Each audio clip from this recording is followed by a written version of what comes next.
At the beginning of this story, we see our hero lying on the ground, completely exhausted and defeated. A notification pops up on his phone. It says the loan he applied for has been rejected. On top of that, the private lenders he borrowed from last time, around 10 million won, have demanded repayment by tomorrow at 1 a.m., including 2 months of interest. Otherwise, the loan amount will increase by another 5% in interest. He can't do anything about it. He's fed up with his life. That's when he decides to perform the only thing he believes he's good at: black magic. Using a red pencil, he starts drawing something strange on the ground. It's actually a ritual symbol for black magic. Rain begins to pour from the sky, making the whole scene even more intense. Looking up, our hero shouts, "Oh, dark power, I offer you my soul. I sell my spirit to you. From now on, I'll live as your servant. Just give me strength. Give me the power to become a star, a hero that everyone in this world will know." Suddenly, a lightning bolt crashes down onto the building's roof. A few moments later, the red markings on the ground begin to fade away in the rain, and our hero loses consciousness. When he finally opens his eyes, he's confused and says, "Wait, wasn't I just working on my school project? Where am I now?" His head throbs in pain. As he looks around, he catches a glimpse of his reflection and is completely shocked. "Who is this? This isn't my body. Why do I look like this?" He looks up at the sky and sees a massive spirit tree stretching from the earth to the heavens. "What is this place?" he mutters. It turns out that the boy from our world, who was just a normal student, has somehow transmigrated into the body of the man who performed the dark ritual. Then a mysterious voice echoes around him. "Congratulations, boy. You successfully summoned me into this world. I'll grant you 3 wishes. Tell me, what do you desire?" Our hero looks around in disbelief and realizes the voice is coming from a book. Wait, the book is talking? Did I really get transported to another world? He picks up the book and examines it. "Looks like you're going to be my lucky charm." Then, with a mischievous grin, he says, "But if I'm the protagonist of this story, then 3 wishes are way too few. My first wish is for 10 more wishes." The crystal on the book suddenly cracks open, and a monstrous mouth bursts out, releasing waves of purple energy into the air. The energy slams into the ground, tearing it apart. The hero panics as the book growls, "I knew there was something wrong with this contract from the start." The purple energy keeps spreading, destroying everything it touches. The book snarls, "So, you're not the one who summoned me. Your soul has replaced the original owners." The book begins to transform. Its true form emerges as a gigantic demonic skull. Our hero falls to the ground in fear and shouts, "What do you mean by soul contract? And who the hell are you?" The demon replies, "You're just an ordinary human, not worthy to know much about me. All you need to understand is that the real owner of this body summoned me, offering his soul as a sacrifice. I took his soul, but somehow yours ended up inside this body instead, so now this body belongs to both of us." The hero, trembling with anger and confusion, yells, "So that's how I ended up here. And now you're saying you want to take over this body too? Forget it. I'm out of here." He starts running, but the demon snaps its fingers and says, "Oh, I forgot to mention, if anyone tries to break a devil's contract, they'll be punished by the flames of hell." Suddenly, fire erupts across the hero's body, and he screams in agony. The demon laughs coldly. "Such a weak little soul. How boring.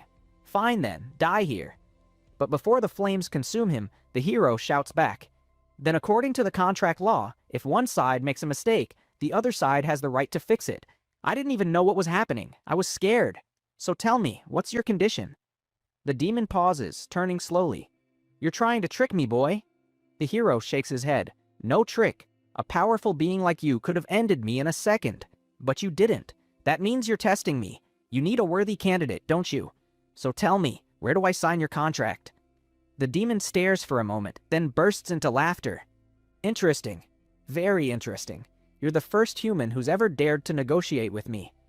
He snaps his fingers and says, "Fine, kid, I'll spare your life. But here's the deal. I'll grant you life, but in return, you'll have to fulfill 1,000 of my wishes." The hero's face twists. "What kind of joke is that?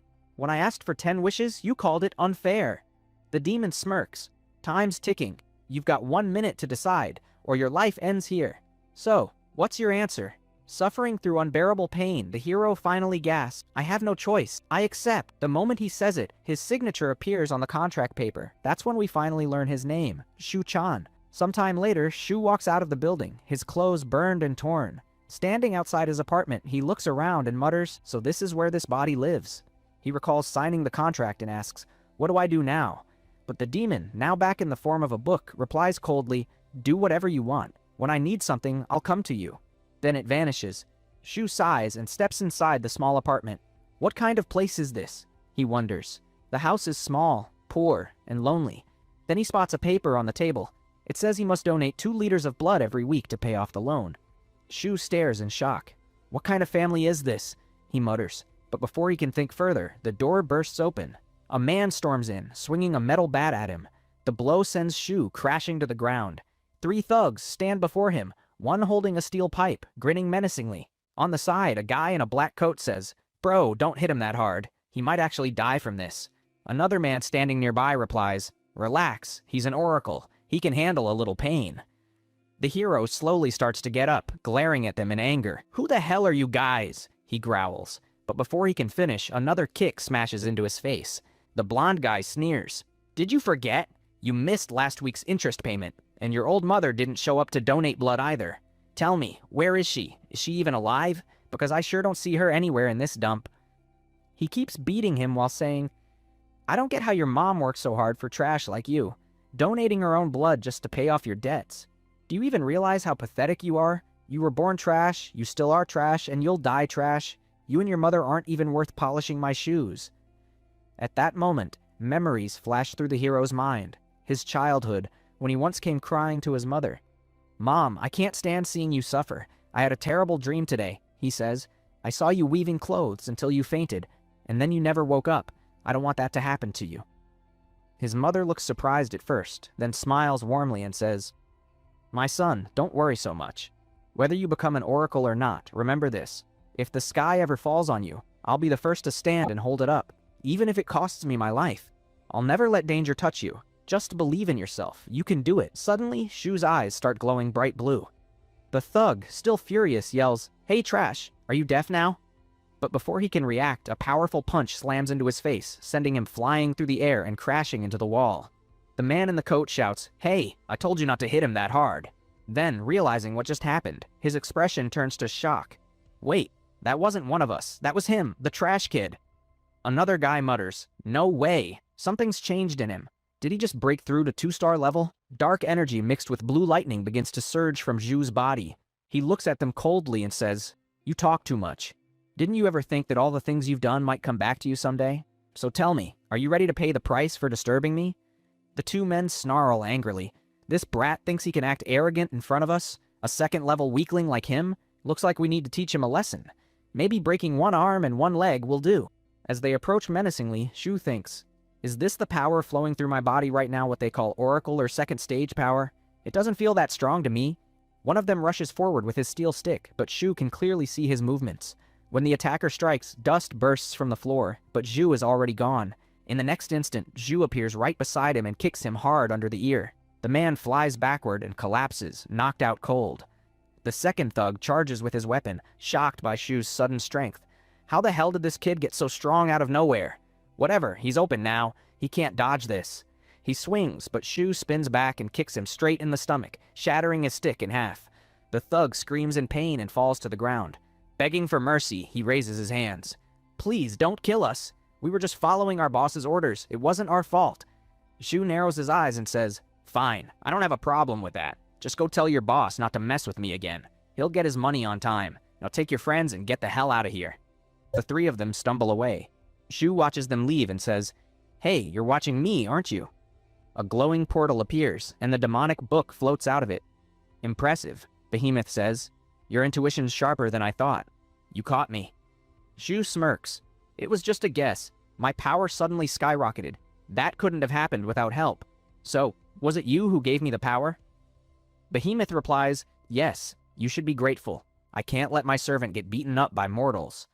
Zhu grins excitedly. "So you really are my lucky charm. If you keep giving me this kind of power, then I've got nothing to fear in this world."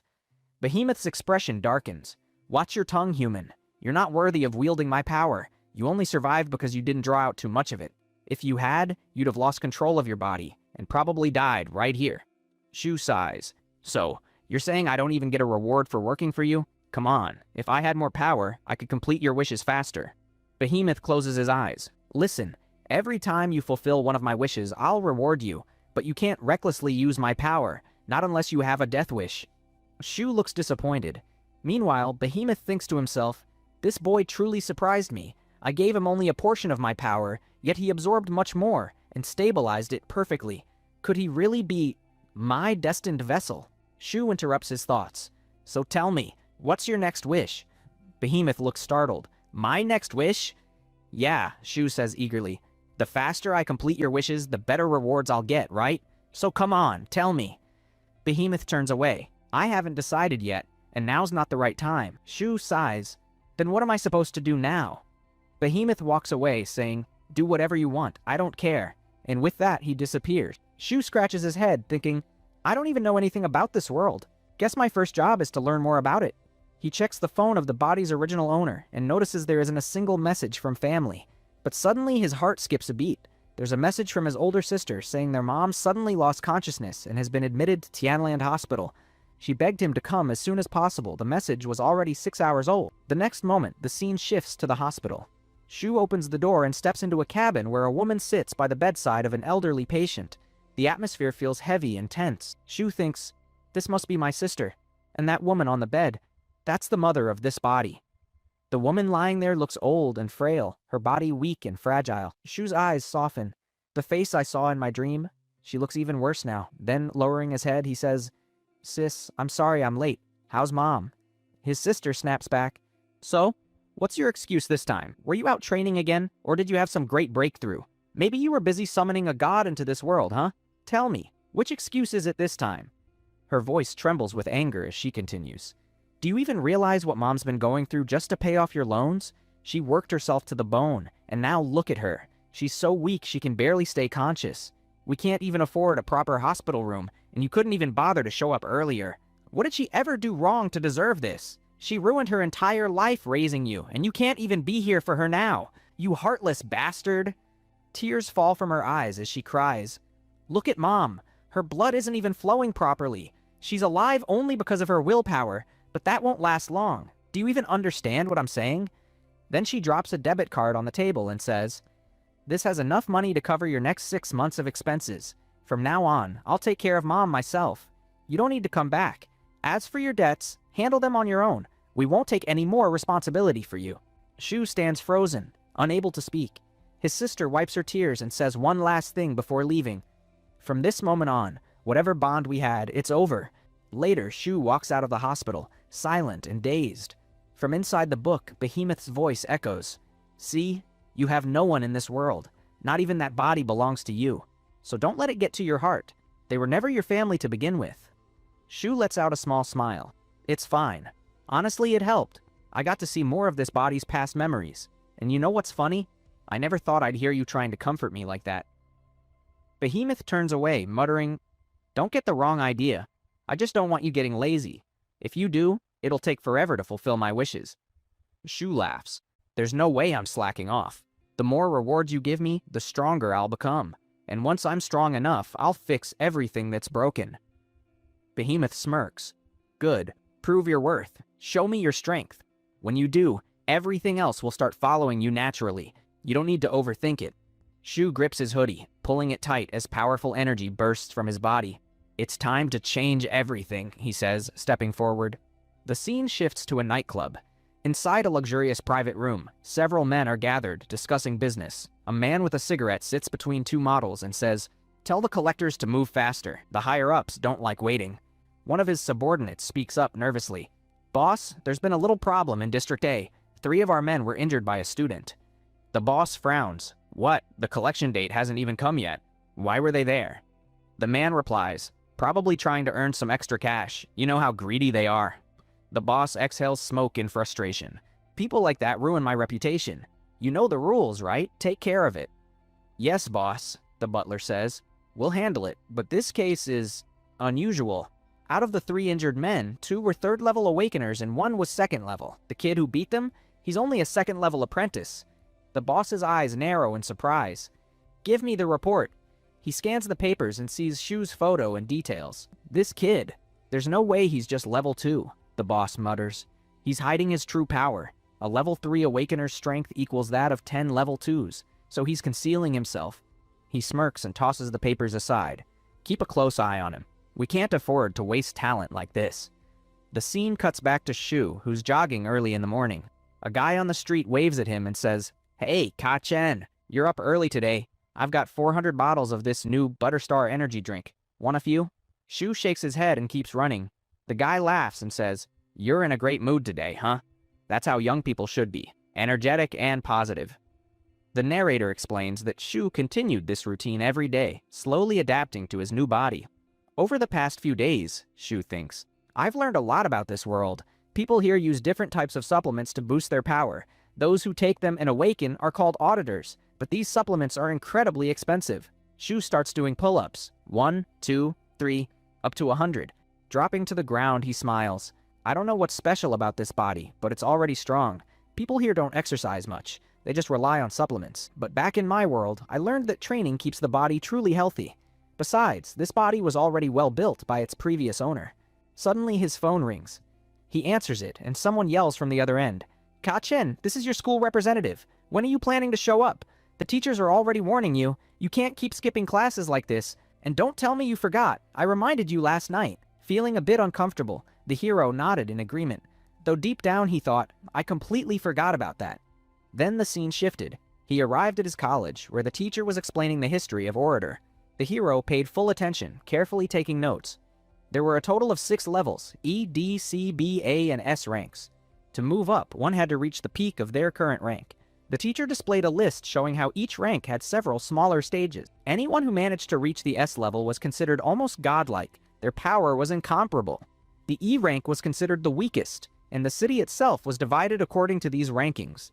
In the 5th layer of the city lived E rankers, ordinary people, and some D rankers as well. The hero thought to himself, right now, I'm just an E rank auditor. If I want to get stronger, I need better resources, and for that, I'll have to enter the mid-city. Just then, a small piece of paper hit him near his ear. A group of boys laughed nearby, making fun of him. One of them said, "See that? My aim never misses." Another one sneered, "Hey, look at Shu Chen, he's giving you that look." The guy they were teasing grew angry. A weakling like him dares to glare at me? Sure, he's smart, but when it comes to strength, he's just an E-rank weakling. His friend encouraged him. Yeah, you should punch him just once. Meanwhile, Shu sighed inwardly. Guys like these always show up out of nowhere. What's their problem? The teacher interrupted. Everyone, change into your uniforms and head to the field. Your physical training instructor will be taking a small test today. Soon after, everyone gathered in the field. Shu was stretching his legs, thinking, it's good that students here train physically every day. Then someone shouted from behind, Hey, Shu, were you the one glaring at me earlier? Shu turned to see him, and the crowd began to buzz with excitement. Looks like a fight's about to break out, one said. Another added, those two, they're always at it. 2 bullies grabbed Shu by his collar. Some students whispered, they bully Shu every month. Don't they ever get tired? Someone else warned quietly, Shh, don't say that. You might become their next target. The bully smirked. So, you've been acting pretty arrogant lately. Sure, you're smart, but can you fight with your grades? You know Orator's strength is measured by levels. You're just a level 1, nothing more than a piece of trash. Shu calmly replied, Oh? Then if I'm trash, and you're also level 1, what should I call you? The bully's face twisted in anger. You talk too much, let me teach you a lesson. But as he swung his punch, Shu caught it easily, then grabbed his other hand and squeezed, applying pressure. The bully's eyes widened in shock. What the? I can't even break free, and Shu said coolly, Didn't you say strength is everything here? So tell me, should I crush your hands right now? The bully trembled, sweat dripping from his forehead. No, please don't. Suddenly, an intense pressure dropped over them. Shu immediately released his aura to resist it. He looked around and thought, who could have such a powerful presence? A man appeared, teeth clenched in anger. You dare cause trouble in my class? Your boldness keeps growing by the day. Tell me, who gave you permission to start a fight here? Shu Chen, I assume this was your doing. Shu smiled lightly. Oh no sir, of course not. We were just playing around. He released the bully's hand, and the teacher, clearly annoyed, warned, If I catch you causing chaos again, you won't like the consequences. Now everyone, line up for the physical test. The students quickly lined up. The teacher continued, Your final graduation exam is in just 3 months. After that, you'll participate in the inter-district tournament, which will be much tougher. You must get stronger and bring honor to our academy. To boost your strength, I've brought you all grade A supplements. Each bottle costs only 6,000 won. Buy them and make use of this opportunity. Everyone started buying the supplements. One guy gave up after just 23 pull-ups. Another struggled but barely made it to 50. Shu frowned. Something's not right. Why do they look so exhausted after just 50 pull-ups? Then someone nearby called out, "Chen, are you okay?" A girl approached, holding her own supplement. "You haven't been to school for a while. Where have you been? Not that I'm interested or anything. I was just curious." Shu smiled. "I was just feeling a bit under the weather." She looked at him and asked, "Why didn't you buy the supplement from the teacher?" He replied, "I didn't really need it." But deep down he thought, "I just can't afford it right now." The girl shrugged, opened her supplement bottle, and began drinking it. "Well, if you don't buy it, the teacher might make your exam harder, so be careful." Her name was announced next, and she walked forward for her turn. She did 25 pull-ups before falling short. The teacher muttered, "She did 25 and bought 2 bottles. Let's make that 35. He adjusted her score and passed her. Shu thought, "What a scam. This teacher is selling his own stuff for grades, and to the students can't do a thing about it." Then his name was called. The teacher smirked. "He didn't buy a single bottle. Let's see if he can pass without my help. I'll make him an example." Shu grabbed the pull-up bar. "This looks like a normal bar, but I bet there's a trick to it." As soon as he held it, he felt his arms grow heavier. 10 kilos of weight had been added through the testing bracelet. So this is why everyone struggled. But this bracelet must have a limit. It should match my own strength. He began his pull-ups. The bracelet kept increasing the weight, 20 kilos, 50, 80, even 100. Everyone around was stunned. How is Shu doing this? Soon, the bracelet hit its maximum load, but Shu still kept going. He completed a full 100 pull-ups before finally landing back down. The crowd erupted, surrounding him excitedly. "Tell us, Shu, what did you eat? Which supplement did you use? We want it too." Even the teacher was left speechless. This kid, he's already broken through to level 2. That's impossible in just 1 month unless he's consumed a high-grade medicine. He clenched his fists, thinking, if people find out about him, no one will buy my supplements anymore. I can't let that happen. I'll make sure he learns a lesson he'll never forget. The scene shifted to the principal's office. Someone inside shouted angrily, "What do you mean the level 2 event is being canceled?" A voice on the other end of the call replied, "Yes, that's correct. The government needs elite oracles right now, those who are at least level 3 or 4. The principal frowned. "But in our school, there are very few level 3 students who become oracles. How am I supposed to send an elite level oracle to the competition? And besides, our school's funding has been heavily reduced. We don't even have the resources to train a proper oracle in such a short time." The line went silent, and the call was cut off. The principal sighed, putting the receiver down and rubbing his forehead. "Almost all my students are just level 1 or 2 oracles," he muttered. "I was just bluffing when I said we had level 3 oracles. But in only 3 months, how am I supposed to find a student who's even close to that level?" He thought for a moment and said to himself, "The only option left is to pour all our remaining resources into a single student." His eyes shifted toward a stone displayed in the showcase. "Senior," he whispered, "am I really unable to save Live Oracle Academy? Is this how it all ends? Completely shut down by the government?" At that moment, someone entered the room. It was the PE teacher. "Headmaster," he said, "here's the report from today's test. There are a few promising students in here." The headmaster took the report and skimmed through it. Promising? He thought. They're all level 1s, completely useless. Except for one. He looked up and said, "I think I'll need to test this Shu Chen myself. Bring him to me." The scene shifted again. Zhu was slowly walking up the stairs. Behind him, the devil behemoth's voice echoed in his mind. "What do you think the headmaster summoned you for?" Shu had no idea. He reached the principal's office door, but just as he was about to knock, a spark of flame appeared near his hand. Startled, he saw the contract paper appear in front of him again. The words glowed. "Behemoth has made a wish for something that currently exists nearby. You must obtain that item and deliver it to Behemoth." Shu muttered, "So I have to do it right now?" Behemoth replied, "Exactly. Either complete the task or burn to death. Those are your only 2 options." Shu took a deep breath and stepped inside the office. The headmaster was already standing, holding Shu's test report. The headmaster began, "Your physical level has almost reached the 2nd tier. However, there are quite a few issues with you. You skip classes, you talk during lessons, you bully weaker students, and you've broken several other rules, all listed right here." All of that had been written by the PE teacher. The principal continued, "Look, I can overlook these things, but tell me, do you know the most important thing about becoming an oracle? It's money, and that's something you don't have. In your situation, you should understand your limits. You won't be able to afford the cost of training as an oracle. Considering your family's condition, your future looks grim. If you keep going like this, your family will end up broke." We're already cutting down on resources, so we can't afford to keep useless students around. But deep down, the principal thought, he's already reached the second level. If by some chance he manages to break through to level 3, that would be incredible. Otherwise, I'll just refund his tuition and be done with it. The principal looked up and said, "So tell me, Shu Chen, how would you feel if I said you don't need to come to school anymore starting tomorrow?" Shu froze on the spot. Meanwhile, Behemoth's voice echoed again. He noticed the same black stone sitting inside the showcase and said, "Kid, that's it. That's the thing I want. Go get it for me, now." Shu whispered back, "You can see my situation, right? Why don't you just take it yourself?" Behemoth scoffed.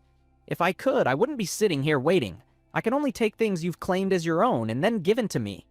So you'll need to find a way to obtain that stone yourself." Shu stood there, tense. If I want more resources, he thought, I'll have to get into Mid-City. And that's only possible if I graduate with at least a D-rank certificate. I can't afford to get expelled now. It would destroy my entire future. Then he remembered something. Most students in this academy are still level 1, but I've already surpassed level 2. That makes me valuable to the school. The principal must be testing me right now. I have to pass this test perfectly. He spoke to Behemoth again. "Listen, I'll give you the crystal stone, but I want the reward first." Behemoth looked at him in surprise. "Don't forget, kid, you said you wanted something in return." Shu nodded seriously. "That's right, I want your power." Behemoth's expression darkened. "I already told you. You can't handle my power. It could kill you. Think of another plan." Shu replied, "If I can't convince the teacher today, both my dream and your wish will be impossible to achieve. So please, boss, trust me. I won't let you down." Behemoth hesitated, then sighed. "Fine, do what you want. But if this goes wrong, you'll face the consequences yourself." A new contract appeared before them. The text read, "The user may borrow Behemoth's power whenever he wishes." Shu accepted it. The principal looked at him and said, "So, tell me, Shu Chen, what's your decision?" Shu said, "Principal, sir, I'd like to retake my level test, and after that, you can decide for yourself what I should do." The principal nodded. "All right, no problem. Just shake my hand and release your pressure through it." They shook hands. The teacher standing nearby thought, "He's definitely level 2. Way weaker than I expected. This is kind of embarrassing." But Shu was thinking to himself, no matter what, I have to show my maximum power. I can't disappoint them. He began drawing in as much of Behemoth's power as he could, then slowly released that energy through the principal's hand. The principal immediately felt an overwhelming force surging through him. His expression changed as he struggled to maintain composure. From Shu's body, a wave of raw power exploded outward. Behemoth's voice echoed in Shu's mind. "No, you shouldn't be doing this. If you push even a little more, your body will explode right here." The principal quickly pulled his hand away, his eyes wide with shock. His strength keeps growing. And he's already reached level 4, he thought. Shu gave a devilish grin. "So, sir, what do you think now?" The principal was stunned. Then, moments later, he became overjoyed. Grabbing Shu's shoulders, he exclaimed, "You'll represent our school in the regional tournament. You'll be our participant." Shu stood frozen, unable to believe what he'd just heard. Later, the principal explained, "Our city is hosting a level 4 certification exam. Participating in it is a great honor for any school. And you, Shu Chen, are the only student here with the potential of a level 4. You're our only hope." He smiled warmly and said, "I also want to apologize for how we treated you before. Your school fees will be completely waived, and from now on, your supplement supply will be doubled.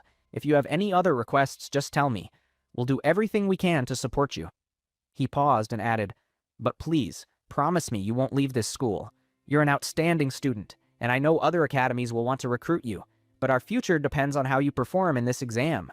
If we fail, the school's funding will be cut, and the academy might shut down completely." Shu nodded seriously.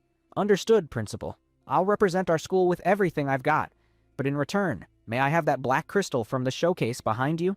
The principal turned, slightly surprised. "That crystal? It's the last memento of our former headmaster. We never figured out what it's really for, but we've kept it in his memory. Still, if our school doesn't survive, that memory won't mean much. So, yes, I'll give it to you. But promise me you won't abandon this school." Shu made a solemn vow. The principal smiled. "Good.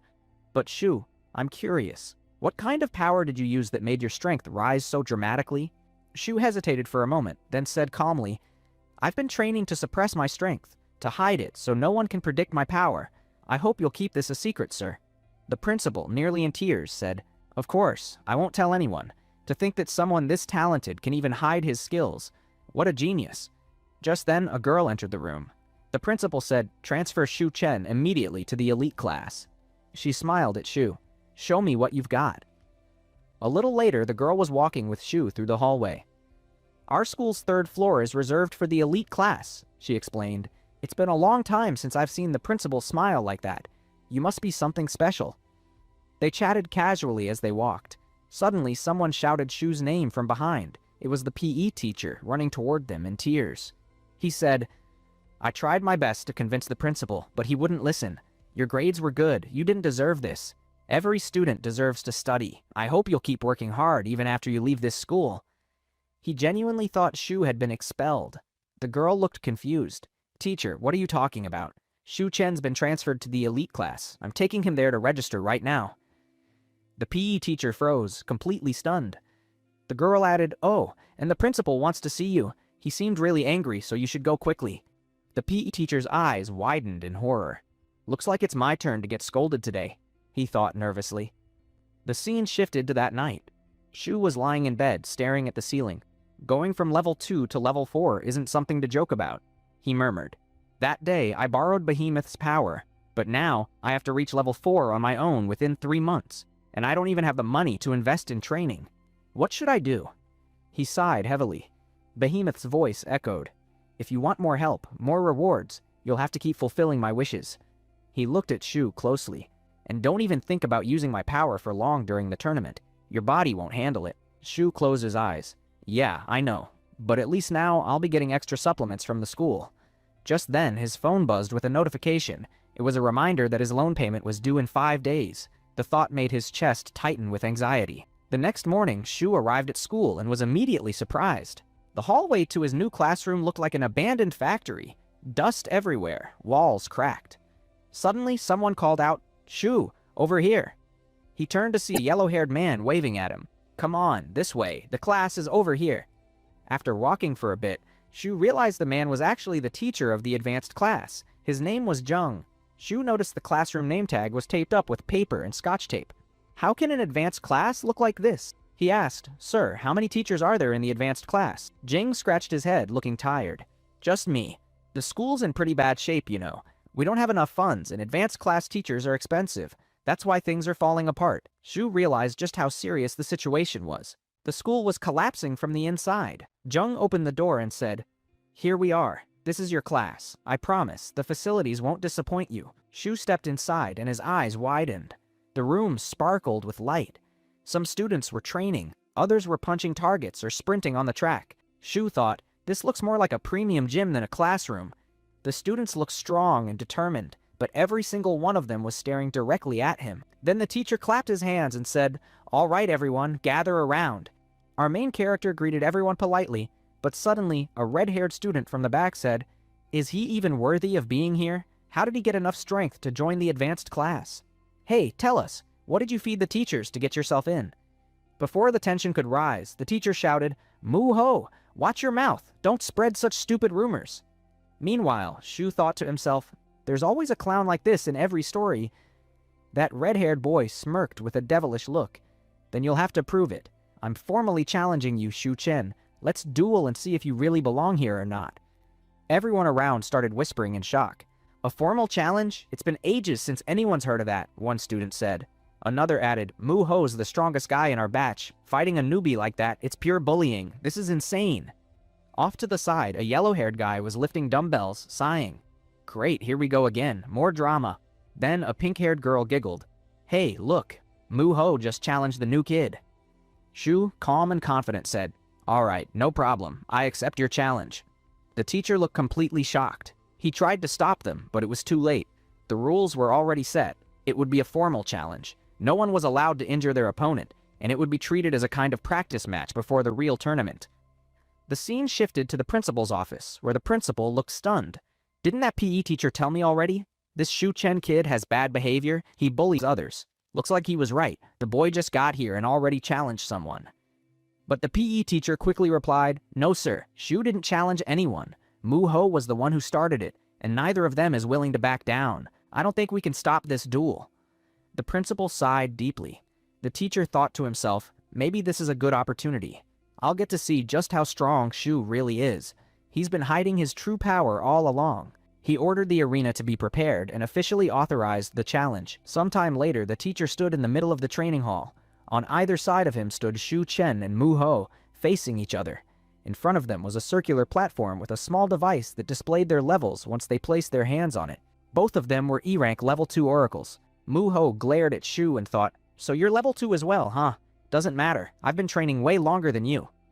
The scene shifted again to the arena. The rules were simple. Whoever admitted defeat first, stepped out of the ring, or got hit even once in the face would lose. With that, the teacher signaled the start of the match. Mu Ho lunged forward with incredible speed, his fist slicing through the air straight toward Shu's neck. But within milliseconds, Zhu reacted, blocking the strike with his own hand effortlessly. Mu Ho didn't stop. He threw another punch, thinking, "Your reflexes are good, but there's no way you can dodge this one." But Shu moved like lightning, smooth, controlled, and precise, dodging every single attack. Within seconds, Mu Ho grew frustrated. None of his hits were landing. Then he leaped back suddenly, channeling his energy into his legs. A surge of yellow lightning sparked around him as he unleashed his special move. His kick shot forward with such speed that it left a glowing trail of light. Shu's eyes widened as he noticed it. The kick grazed his arm, sending a powerful shockwave through the arena and slamming into the ground with a thunderous explosion. Mu Hao thought to himself confidently, "No E-rank fighter could ever stand after my strike. And look at you. You're already down on your knees. You can't win anymore." Shu looked at him sideways, then placed his hand on the ground and released his force. In an instant, he landed a clean kick right on Mu Hao's face. Mu Hao was completely stunned. He couldn't believe what just happened. He had never seen a combat move like that before. But actually, the kick had hit near his neck, not his face. Thinking about it, he muttered, "I haven't lost yet. I'll definitely defeat you." As soon as he turned around, Shu's hand was already right in front of his nose. Shu stopped just in time and said calmly, "Look, I was about to strike your face. Do you admit defeat now?" Mu Hao was too shocked to move. He stayed kneeling on the ground as the teacher declared Shu the winner. Mu Hao still couldn't believe he had lost. Sweat dripped down his face. The rest of the classmates were equally stunned. How could a complete newbie defeat our class's best student so easily, they thought. This guy must be really powerful. Shu asked again, "So, do you admit defeat? Or do you still have doubts?" Even the teacher was amazed. He thought, "I've personally trained Hao with professional techniques, but Shu's physical ability, technique, and speed were all unbeatable. The principal was right. This boy truly has talent." Just then, someone walked in. Everyone was shocked. It was the principal. He said, "Shu, could you come with me for a bit? I need to talk to you." Shu followed him out. Behind them, the pink-haired girl whispered, "Did you see that? The principal seems to have a good relationship with the new student, and he's insanely strong too." The yellow-haired boy replied, "Exactly. We need to get him to join our crew no matter what." The girl overheard this and found it a bit odd. The scene shifted outside, where the principal was asking Shu about his first-day experience. He said kindly, "If you ever need anything, feel free to ask. I'll do my best to help you." Shu thought to himself, "Looks like the principal really trusts me, but should I ask about money? I can't hesitate." So he asked, "Principal, do you know any way I can make money? Something that works fast?" The principal looked at him and placed a hand on his shoulder. "Don't worry about that. You're still young. You should focus on your training. In the future, you'll have plenty of opportunities to earn money, and if you ever need food or clothes, the school will cover that." Shu understood that he'd have to find another way. What? Later, he sat on a bench lifting dumbbells, thinking, "If the school finds out I took a loan under my name, they might expel me. I need to find a way to make money fast." Just then, the yellow-haired guy approached him cheerfully, patting his shoulder. "Hey, that sparring match was amazing. Even the principal seems to value you a lot. So tell me, who are you really?" Shu was a bit caught off guard by the sudden friendliness. Then the pink-haired girl joined in, saying, "Sen's always like this. Please don't mind him." She introduced herself as Su Jia and added, "We joined this class earlier, so technically we're your seniors. If you ever need help, don't hesitate to ask." Sen grinned and said, "From now on, we're a team of 3. I'll be the leader, and I'll make sure to take care of my teammates properly." Shu thought to himself, "These people are really weird." Sen asked curiously, "That last kick you landed during the fight, where did you learn that technique?" Shu replied honestly, "I just reacted instinctively. I don't have any professional combat training." Hearing that, Sen was completely shocked. If Mu Hao finds out about this, he'll lose his mind. The girl explained, "In this world, combat techniques can actually be purchased and absorbed into your memory using scrolls or stones. The more you use those techniques, the better you master them, and eventually you can combine them to create your own special moves. That's what sets skilled fighters apart. She continued, the brutal kick Mu Hao used on you earlier was called the hook wind kick. It's a D-rank combat technique. Shu thought, yeah, that kick was powerful, definitely worthy of being D-rank. Then he wondered, if I had a combat technique too, I could improve my skills even more. Right? He asked, are combat techniques rare? Sen replied, basic ones are common and cheap, but the higher level techniques are rarer and much more expensive. For example, that D-rank technique Mu Hao used costs around 500,000. Sen and Sujia mentioned that they also had their own powerful techniques. Shu wondered, do these people just walk around with millions of won? I must have ended up in a rich kids class. These guys have way too much money.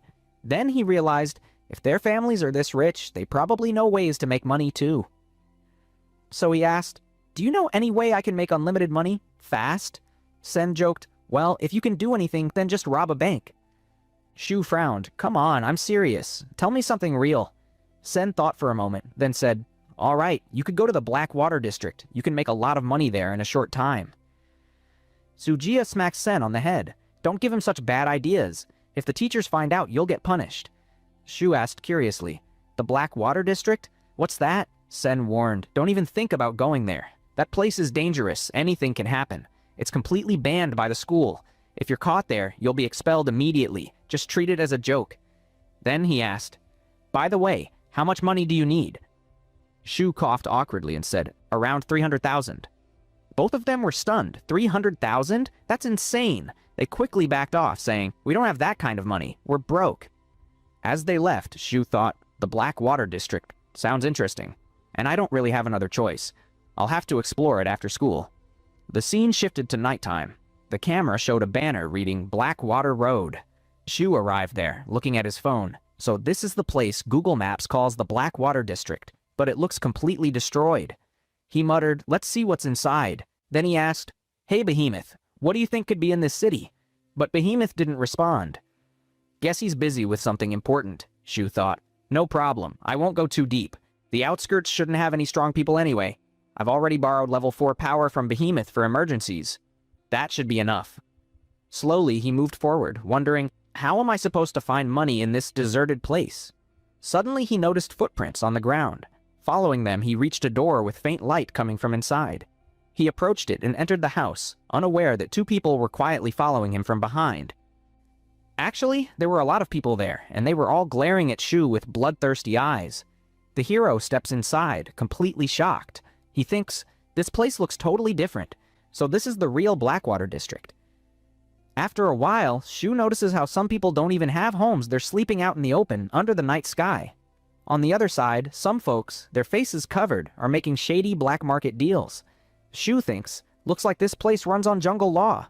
Anything can be bought or sold here, as long as there's profit. He closes his eyes for a moment and says to himself, first, I need to figure out how to make some money here and fast.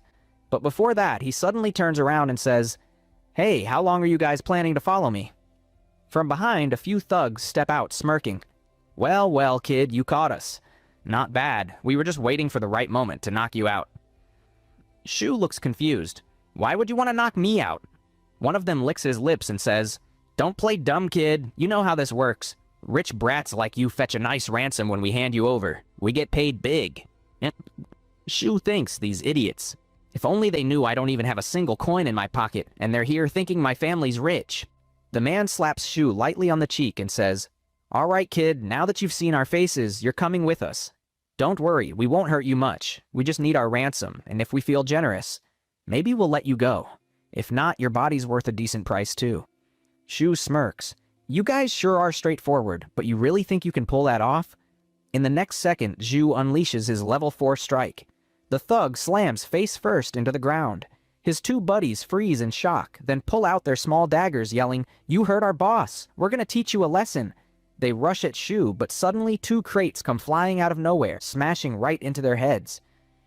Shu blinks, confused, when a figure suddenly appears in front of him, grabs his hand, and says, come with me. She drags him away as they sprint down a narrow alley. When they finally stop, Shu, panting, says, thanks for saving my life. In his head, though, he's frustrated. I was planning to capture those guys and make them spill some info, but she ruined my whole plan. The girl looks at him and says, "Hey, your name's Chen, right? What are you doing here?" Shu freezes, sweating. Does she know who I am? Am I exposed? On the other side, the girl's panicking too. Crap, I can't reveal my identity like this. What was I thinking? An awkward silence fills the air. She wonders, did Shu really not recognize me? Or is he pretending? She finally says, "Look, I don't know you. I just saw your name on your collar tag." Shu quickly checks his own collar, realizing the ID tag is still there. He yanks it off and says loudly, "Man, I totally forgot to remove my school badge. Lucky she doesn't know who I am, or I'd be in serious trouble." Meanwhile, the girl thinks, looks like he really didn't recognize me. She then says, "Listen, you shouldn't walk around this city flashing your school ID like that. You'll just get into trouble. Let me show you a safe way out of here." Shu shakes his head. "No need. I came here for something, and I already know how to get out." He turns to leave, thinking, she already knows which school I'm from, and my name too. Who knows what kind of trouble that'll cause later. The girl watches him go, thinking, it's been so many years. Maybe he really has forgotten me. Or maybe he's just pretending not to know. But why is he even here? She looks at her hand and murmurs, "I could feel it. Shu's oracle power has grown strong. Has he awakened to a higher level?" Meanwhile, Shu buys a cheap mask, covers his face, and keeps walking, still unable to find a proper way to earn money. Then suddenly, an old man approaches him.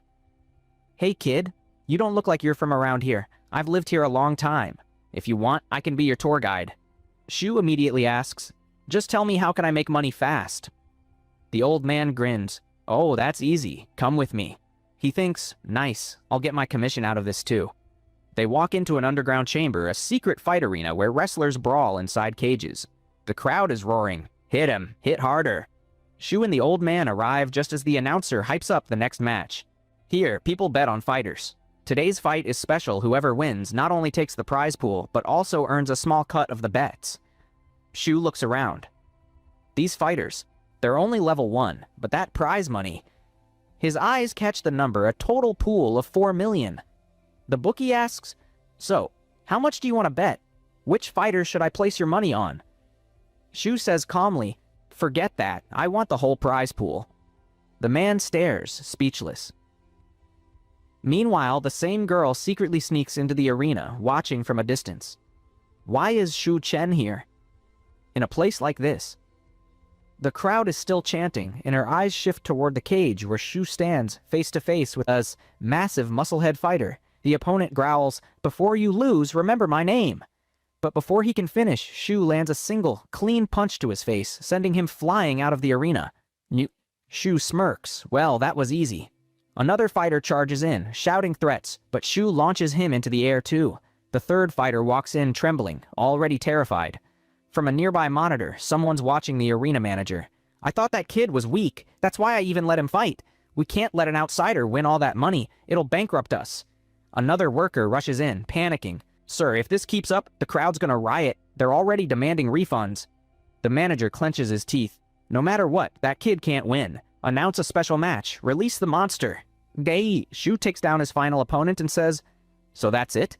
Guess the match is over. Time for me to collect my money." But then an announcement blares through the speakers. "Everyone's too hyped to end it here. By popular demand, we're adding a special match." Shu frowns. So they're playing dirty now. They don't want to pay up. All other fighters are escorted out of the cage. Then, from a dark corner, a heavy gate creaks open. The announcer shouts, "And now, the final challenger appears." Shu's eyes twitch in surprise. It's not a human. It's an orc monster named Nephlun. The creature is dragged in, restrained by thick belts. Even the handlers nearby are trembling.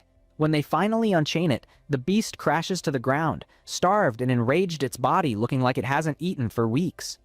The cage locks shut behind them. Shu looked around in confusion, thinking, what the hell is going on here? Am I supposed to fight this monster now? Then he noticed something strange, a weird growth emerging near the creature's neck. The next moment, a small metallic plate popped out from its back, and slowly the monster began to rise. It had an incredibly creepy look in its eyes, sending chills through the crowd. Even the audience, who were cheering moments ago, were now frozen in fear, sweat dripping down their faces. On the other side, the white-haired girl thought anxiously, what's a monster like that doing here? Shu can't fight something like this. But if I try to save him, our entire plan will be exposed. Damn it, Shu Chen. Why did you come here? Shu, meanwhile, thought to himself, Boss Behemoth, even you're not here right now, and I'm stuck fighting a monster like this. It's not even looking at me as an opponent. It's looking at me like I'm dinner. Every instinct in his body screamed danger. Suddenly, the monster's arm extended, and a bone-like knife grew right out of it. The next instant, it lunged forward, slashing at Shu. Shu managed to dodge, but a shallow cut appeared on his neck. He thought, if I'd been just a second slower, I'd be dead already. This thing really wants to kill me. I can't hold back anymore. He grabbed both of the monster's arms mid-attack, gritting his teeth. It's strong, really strong. Looks like I'll have to use Behemoth's power. His aura flared as he boosted himself from level 2 straight to level 4. With that, he shoved the monster back and clenched his fists tight. Then, with full force, he struck right in the center of the creature's shoulder. The impact sent the monster crashing to the floor. Shu started to lower his guard, but that was a mistake. The monster suddenly swung its bone blade and slashed his shoulder. Shu jumped back, breathing hard, thinking, even my strongest hit didn't faze it. Its knives are dangerous. I need a weapon fast. The monster came charging again. Shu ran toward the gate, but the creature slashed at his head. Shu narrowly ducked, grabbed the monster's arm mid-swing, and snapped its blade off. Then, using that very blade, he countered, slashing across the monster's throat before leaping back. The beast's jaw gaped open from the hit, but it still didn't go down. Shu muttered, I finally landed a clean strike. I just need one more chance. Then the monster's body began releasing thick black smoke. Shu frowned. Is that poison fog? But he quickly realized it wasn't. Before he could react further, he felt something moving to his side. He swung low with his blade, but the monster was too fast. It stabbed Shu in the back. Shu turned, ready to attack again, but another strike hit him from behind. Within moments, Shu was completely cornered, blood dripping from his wounds. The monster darted in and out of the fog, slashing from every direction. Shu gasped, I can't hold Behemoth's power much longer. If it fades, I'm finished.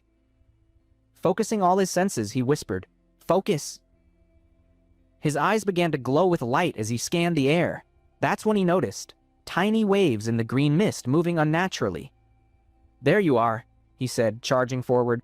He grabbed the monster's arm and struck hard, slicing it clean off. The monster howled, but Shu didn't stop. He rushed in again, though pain shot through his chest. His heart throbbed violently. Damn it, I've reached my limit. Not now.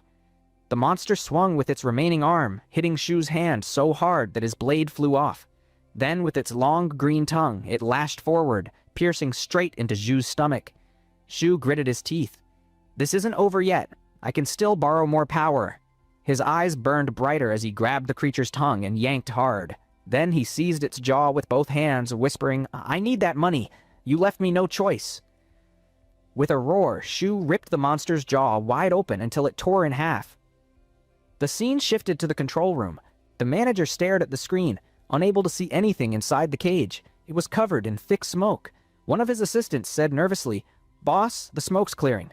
The manager, sweating, muttered, Did the kid die?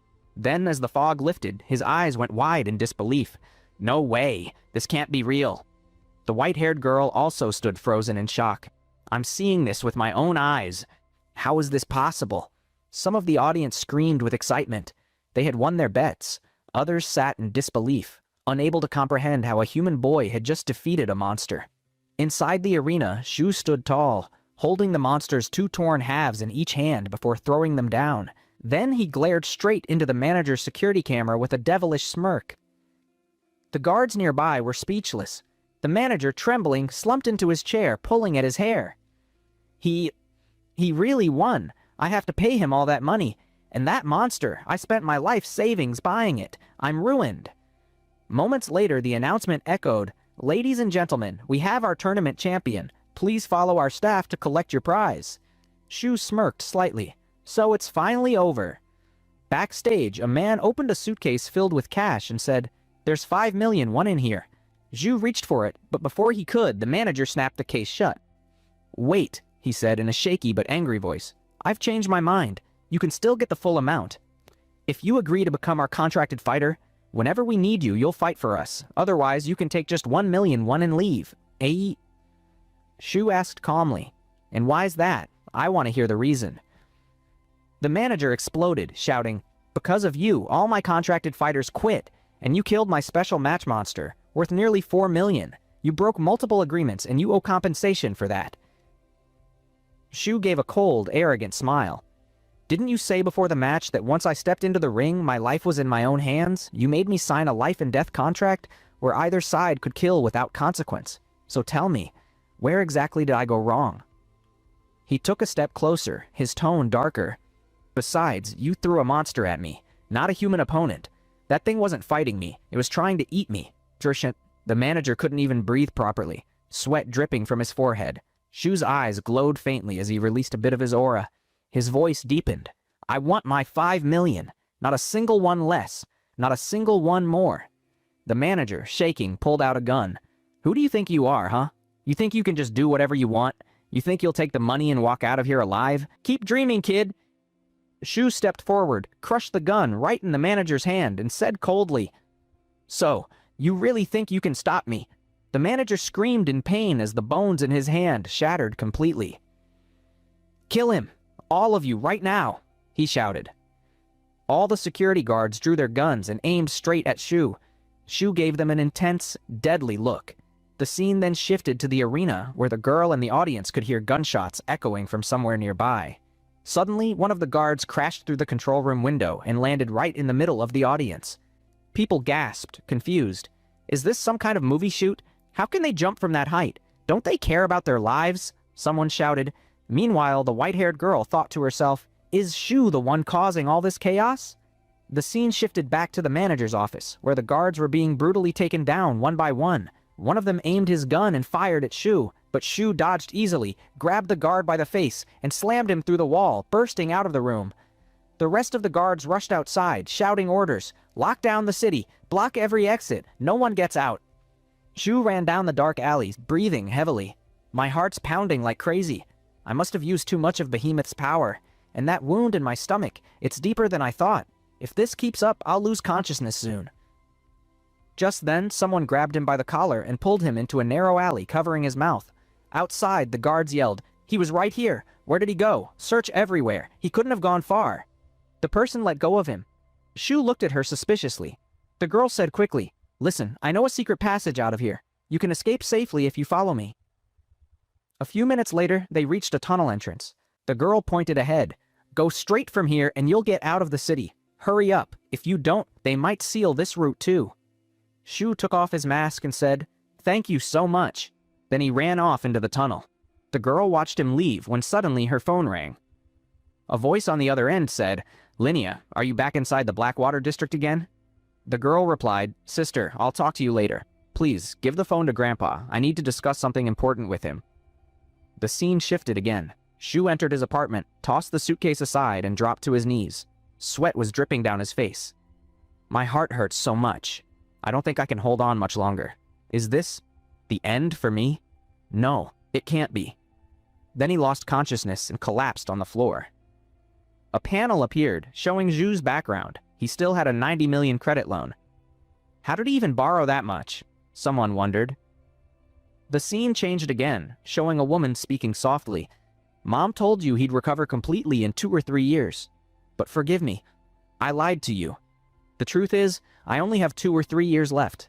After that, I might be gone from this world. I really wanted to see you again. To see you get married, to see your child, to see you grow old.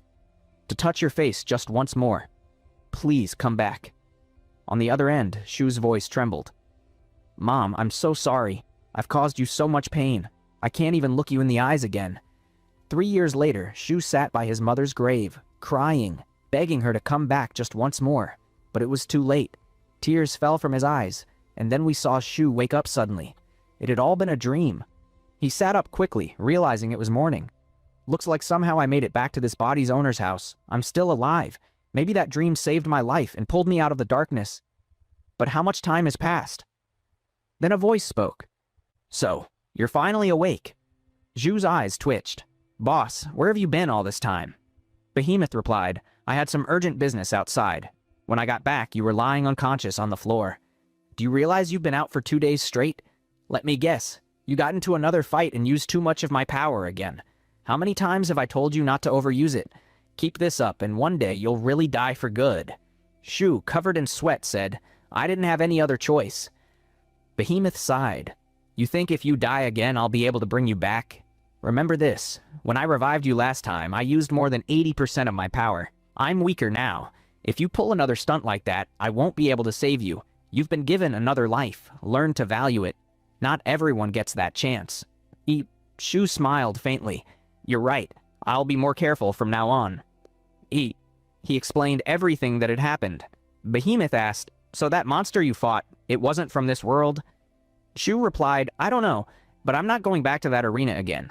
Then he thought for a moment. "And that girl, I wonder who she was." But then another thought hit him. Wait, the money. He jumped up, rushed to open the suitcase, and saw the stacks of cash inside. Hugging it tightly, he said, "Thank God. I've got enough to cover 3 months of interest. At least I don't have to worry about money before the tournament starts." Behemoth just sighed. Humans are such strange creatures, risking their lives for these little pieces of paper. Suddenly, Shu felt a sharp pain in his stomach and remembered his injury. Damn, this isn't a small wound. I'll have to go to the hospital. And after that, the bank, to deposit this money. Thinking about all the things he had to do, Shu sighed and rubbed his forehead in exhaustion. After some time, the scene shifted to the hospital, where the doctor was cleaning Shu's wound. It's already healing fast, he said. "You must be an oracle. That's probably why your recovery rate is this impressive. Look, right now, our hospital is offering a membership program. If you sign this paper, you'll get a lot of benefits." Shu refused, thinking, "This has to be a scam. I'm not falling for it." He sighed in relief, thinking, "Good thing that monster wasn't poisonous, or this would have been way worse." Closing his eyes, he muttered, "My eyes are burning so bad." The doctor then offered him some medicine, but as Shu looked at it, he noticed a strange blue glow coming from the box. "Doctor," Shu asked, "where's that light coming from?" The doctor shook his head. "It's just normal medicine, nothing special about it." Shu frowned. "Wait, am I the only one who can see that light?" The doctor pulled out another form saying, "We actually have another plan going on. You might be hallucinating. With this special discount, you can even get counseling in our psychology department." Shu declined again. As he looked around, he noticed that every medicine bottle seemed to emit a strange purple aura. When he stepped outside, he saw the same aura radiating faintly from people too. What the hell? I've never seen anything like this before, Shu thought. Did I just awaken a new ability? Could it be because of the time I focused all my senses, searching for that orb inside the smoke? If that's true, this is insane, because oracles can only level up by absorbing star energy, and if I can actually see it, then I can absorb it way more efficiently. Suddenly, his eyes caught sight of a man passing by. A thick green-colored star energy radiated from his body. This guy's no ordinary human, Shu thought. He's got some serious power. Shu moved forward quietly, but the man turned slightly, sensing something. Did he just scan me? No, that's impossible. It takes an enormous amount of power to do that. Just then, a voice came through the man's earpiece. "Have you reached the hospital yet? Don't forget your mission. We need to locate the one holding that strange star power." The man smirked. "Relax, I don't waste time. As long as I'm in this country, I'll find him. And maybe even that little princess." Who this little princess was, we weren't told yet. Another voice on the line said, "According to the boss's prophecy, a strange star power will soon appear in this city, something that could change all of humanity's history. Until we know whether that person is good or evil, we have to proceed with extreme caution." The man chuckled. "Tell the boss not to worry. If that alien star power holder turns out to be our enemy, I'll personally destroy him." We're then told this man's name, a mayor, an A-rank oracle. The scene shifted to the next day at Shu's academy. The principal sat calmly with his eyes closed, speaking in a serious tone. "You transferred into our special class just a few days ago, and already you've been skipping classes and ignoring my messages. Care to explain why?" Shu looked nervous. He made up a quick excuse. "Something urgent came up at home, sir. I couldn't even inform the school. I sincerely apologize and will accept whatever punishment you give." The principal sighed. "That's not what I meant, Zhu. I just wanted to know if anything unusual has happened to you lately." Shu shook his head. "No, sir, nothing at all. And don't worry, I'll be representing our academy in the tournament." The principal smiled. "It doesn't matter whether you compete under our academy's name or not. As long as you're here, it's our duty to support you in every way we can, to help you grow stronger. That's what our academy stands for."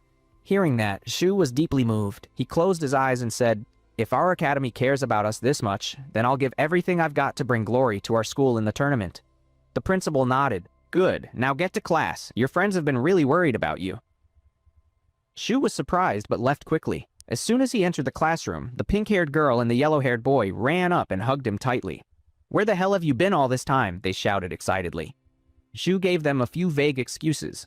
Then the red-haired guy pulled out a card and said, "We all pitched in and raised a total of 1 million. You needed money, right?"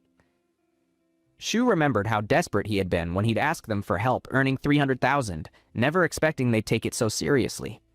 He smiled weakly and pushed the card back. "Thanks, but I don't need it now. I'm not planning to buy any new techniques. It's fine." Just then, another boy approached, the same arrogant one who challenged Shu on his first day. He handed Shu a card and said, "I heard you've been struggling financially. I only had 100,000 left, so take it. I also lost that match, so if you need anything else, I'll help however I can." Shu politely declined again, but the girl snapped, "Mu Hao, are you trying to steal our teammate away from us?" They started bickering until Mu Hao finally said, "Look, I actually feel bad about how I treated Shu on his first day. I challenged him without thinking. Now that I understand more, I want to make it right and be his friend." Sen nodded. "He's right. This guy used to bully and dominate everyone in class, but you were the first one to put him in his place. If he joins our team, you're okay with that, right?" Shu smiled. "No problem at all." Messiah said, "Then it's settled. You're officially our 4th member." Sen, being the team leader, grinned and said, "Since you're new, go grab me some water." Mu Hao frowned. "Why should I? I beat you ages ago." The two immediately started arguing while Shu quietly chuckled. He thought, "If I had lost that arena fight, I might have never experienced a day like this. These guys, they're actually really good people." The scene then shifted again. Zhu was training intensely. Sweat poured down his face as he thought, "Star energy drinks help us absorb energy into our bodies. But to truly internalize it, we need extreme physical training. That's why most Oracle students focus so much on fitness. But for me, it's even harder than I imagined. Even though I'm using all my training gear at full potential, it's not increasing my star energy absorption rate at all. If this continues, all that energy will just leak out and go to waste." He clenched his fists. That's exactly why so many rich kids can't level up. They can buy energy, but their bodies can't absorb it properly. If I don't find a way to increase my absorption rate soon, I'll never reach level 4 before the tournament. Just then, Sen walks up and says, "Shu, do you want to spar with us? They say it helps boost absorption rate a little." Shu suddenly remembers how his blue eyes activated during a fight and thinks, "If that's true, then I can't waste this chance." He nods and says, "All right, I need your help." Sen looks surprised for a second. A while later, Jia activates her power, ready to strike with her plant ability. Purple energy swirls around her hands, while Sen activates his rendering fist, releasing a bright blue aura from his punches. Both of them rush towards Shu at the same time. Shu defends using only his hands and feet, blocking and countering. So yet, after about an hour, both Sen and Jia are exhausted, while Shu still has stamina left. Jia pants and says, "I never thought you could handle both of us alone." Sen laughs and says, "Actually, this is a good way to train. We can understand each other's skills better and come up with new techniques." Just then, Mu Hao walks in and says, "All right then, Shu Chen, I'm joining you guys too." The three team up and Shu thinks, "Just as I thought. By training like this, I can absorb Oracle energy faster. It's helping me and them both, a total win-win." But then he stops, looking down at his hand. He realizes their rate of absorbing spiritual star liquid is much faster than his. Maybe it's because the supplements we're given are full of impurities, he thinks. Out of 1,000 bottles of mixed star liquid, maybe not even one contains pure essence. Then he remembers Behemoth's power. When I borrow energy from Behemoth, the quality of that power is on another level. It's pure. What if I try absorbing that into my body? That power could stay within me forever. Shu decides to take the risk. As he borrows Behemoth's power, intense star energy starts gathering inside his body. "It's way denser than I thought," he thinks, gritting his teeth. "With this much energy, I could easily boost my eyes 2 levels higher. I need to circulate it carefully." Slowly, he begins absorbing it. His eyes start glowing with a brilliant blue light as that energy settles deep inside his core. "I'm only trying to absorb a drop of Behemoth's power," he thinks, "and it already hurts this much. I can't take more. I need to release some." He raises his hand, gathers energy, and suddenly unleashes it into the air.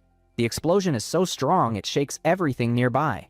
The others stumble back, staring in shock. Shu's name echoes through the room as they yell for him. Then Behemoth appears and growls, "Hey, did you just try to absorb my power?" Shu's body radiates waves of thunderous star energy as he says, "Yeah, but only as much as I could handle, and it's working." Behemoth narrows his eyes, astonished. He's still alive after absorbing my energy? Impossible. Any normal human's body would have exploded. Guess my fate really is tied to this boy. Shu now looks almost demonic, his aura crackling. We're then told about the Star Energy Supplement, a mixture of rare herbs and crystals designed to restore spiritual energy, enhance strength, and even heal injuries. Shu asks, "Boss Behemoth, did you say something?" Behemoth replies, "No, as long as you're alive, I've got no problem." Just then, their teacher rushes in, looking panicked. "What happened here?" The others quickly cover for Shu, saying, "We were just resting, and suddenly Zhu lit up like fire. That's how all this happened." The teacher frowns, thinking, "The star energy here is incredibly dense. Could it be?" He says, "Stay here, I'm bringing the detector." Moments later, Shu places his hand on the machine. It flashes level 3. Everyone gasps. They knew he was level 2 before, and now he's just broken through. The teacher runs off yelling, "He's the first level 3 oracle in our academy. I have to tell the principal." The girl, amazed, asks, "Tell me how you did that. I want to learn too." Shu smiles awkwardly and says, "It just happened during our sparring." But in his mind he's thinking, "Next time I'll have to do this secretly at home. I never thought it would cause such a mess." Everyone is fired up now, shaking Mu Hao by the shoulders, saying, "Come on, let's spar more. We'll break through too." Meanwhile, Shu tells Behemoth, "Whenever I borrow your power, you always get so mad. But today you're calm. Why's that?" Behemoth sighs. "I guess I'm slowly getting used to your reckless behavior. Besides, the stronger you get, the better it is for me. Just don't die." Shu takes a deep breath and says, "Don't worry, your energy hasn't fully settled in my body yet. Once I completely absorb it, I'll borrow your power again, and then push for level 4. Behemoth just stares at him silently. The screen fades out, showing the date, July 12th, 2026. The tournament is only 55 days away. Shu continues training day and night, pushing himself while his friends practice beside him. Days pass quickly. Finally, September 6th, 2026 arrives. The day of the tournament. The massive stadium is packed with spectators. Shu's friends are already there, amazed by the size of the arena. Sen says, "Shu, you're only level 3. Are you really planning to fight in the level 4 division? The power gap is huge. If we had more time, we could have trained longer." Shu smiles and replies, "Don't worry. The principal said just joining this tournament is already a great honor. If I feel something's off, I'll withdraw." The others head toward their level 2 and 3 matches, saying, "If we finish early, we'll come back and cheer for you." Shu nods, "And if I'm done early, I'll come cheer for you guys too." Their paths split, leaving Shu standing alone in the corridor. He clenches his fists and says quietly, "All right, it's finally time. I have to be ready for this." Meanwhile, in the VIP room, Shu's principal arrives with the yellow-haired teacher. The principal says, "This is my first time in the VIP section. Our academy usually competes only in level 2 matches. I never thought we'd make it this far." Just then, another man walks in, a tall figure in a white shirt. The principal greets him. "Ah, how are you, Principal Wang?" We're told this white-haired man is Wang Mingyan, the principal of Junxiang Oracle Academy, and the same person who had once called Zhu's principal to share critical information. Zhu's principal thanks him for that. Wang smiles and says, "Our government wants to invest resources only in the best academies. That's why this year's battles will be especially fierce, to see which school stands out and earns those resources." As they talk, several more people enter the room. Someone whispers, "Look, we've got some new faces in the VIP section this year." Zhu's principal frowns and is about to respond angrily, but Wang quickly stops him, saying, "Don't argue with him. That's the principal of the academy that's won the last 3 tournaments in a row." Principal Hu said, "The competition isn't over yet, so who cares about the past? The real future will be decided today, by Shu himself." The principal of the previous year's champion academy, Principal Li, smirked and said, "Look at that. Some arrogant dogs barking already. But if you ask me, this is going to be their last time on stage. Just like every year, no one will see them again after this. They won't get another chance." The others around him looked over and smiled mockingly. Principal Hu sat down while the yellow-haired teacher beside him leaned closer, looking worried. "Sir," he asked, Do you really think our students can stand a chance against those elite academy students? Principal Hu raised an eyebrow. Don't you trust our students? The yellow-haired teacher quickly replied, Of course I do, especially Shu Chen. He's a genius among geniuses. Principal Wang nodded with a calm smile. Exactly. All we can do now is believe in them. The scene shifted to the audience, where the class monitor was holding up a board, cheering for Shu's academy. She thought nervously, This is my first time here. I'm so nervous. I wonder what Shu Chen is doing right now. She remembered how shocked she was when she first heard he'd be participating in the tournament. When I found out a week ago, I couldn't believe it, she thought. He's become a school star now, even competing in the level 4 division. Why would someone like him still talk to an ordinary person like me? As she walked down the stairs, her foot suddenly slipped, but before she could fall, someone caught her. It was Shu Chen. Class monitor, you should be more careful, he said with a small smile. She blushed and thanked him. As Shu helped her carry the box she was holding, she stammered, I thought after you transferred into the special class, you'd forget about us. You'd make new friends and move on. Shu turned his head slightly and said, Status doesn't matter. A true friend will always be a friend. The class monitor was moved, her heart racing. I always knew Shu wouldn't change, she thought. His heart is pure. I know he's going to do something amazing in this competition. Just then, the announcer's voice echoed through the arena. All contestants, please come to the stage. The girl looked up in surprise and spotted Shu walking confidently onto the stage. He looked calm and composed, a cool expression on his face. It was announced that he had just broken through to level 4, E rank. Then the host walked up, a man accompanied by a famous model.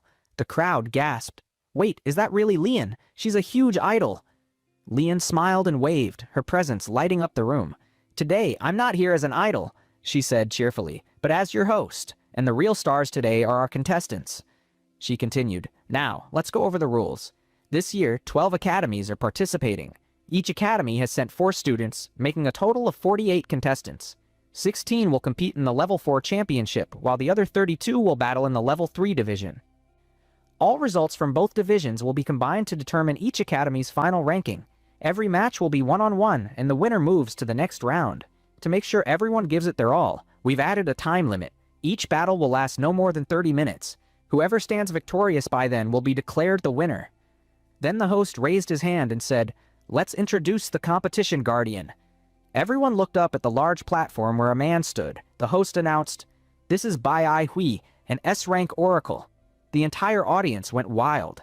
Bai Ai Hui was a legendary figure, someone who appeared on television often and was highly respected.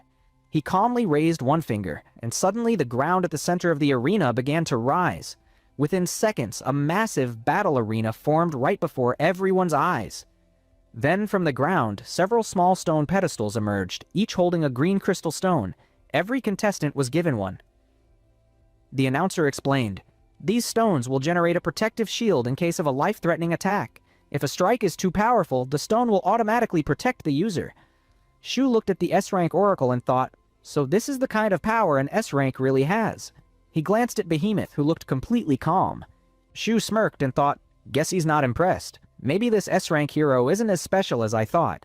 Then Lian's voice echoed again. All right, let's begin the tournament. The first match started immediately. Rather than mention every academy's name, we'll just say, the first contestant finished his opponent in only 17 minutes. Up in the VIP room, the principals watched closely. Principal Hu commented, This time, they've sent an S-rank master to assist. Looks like this competition's going to be intense. The white-shirted principal nodded. You can tell by looking at the students. Their backgrounds are impressive. Some might even possess sea-level skills. That's why they had to bring in someone strong enough to keep the audience safe.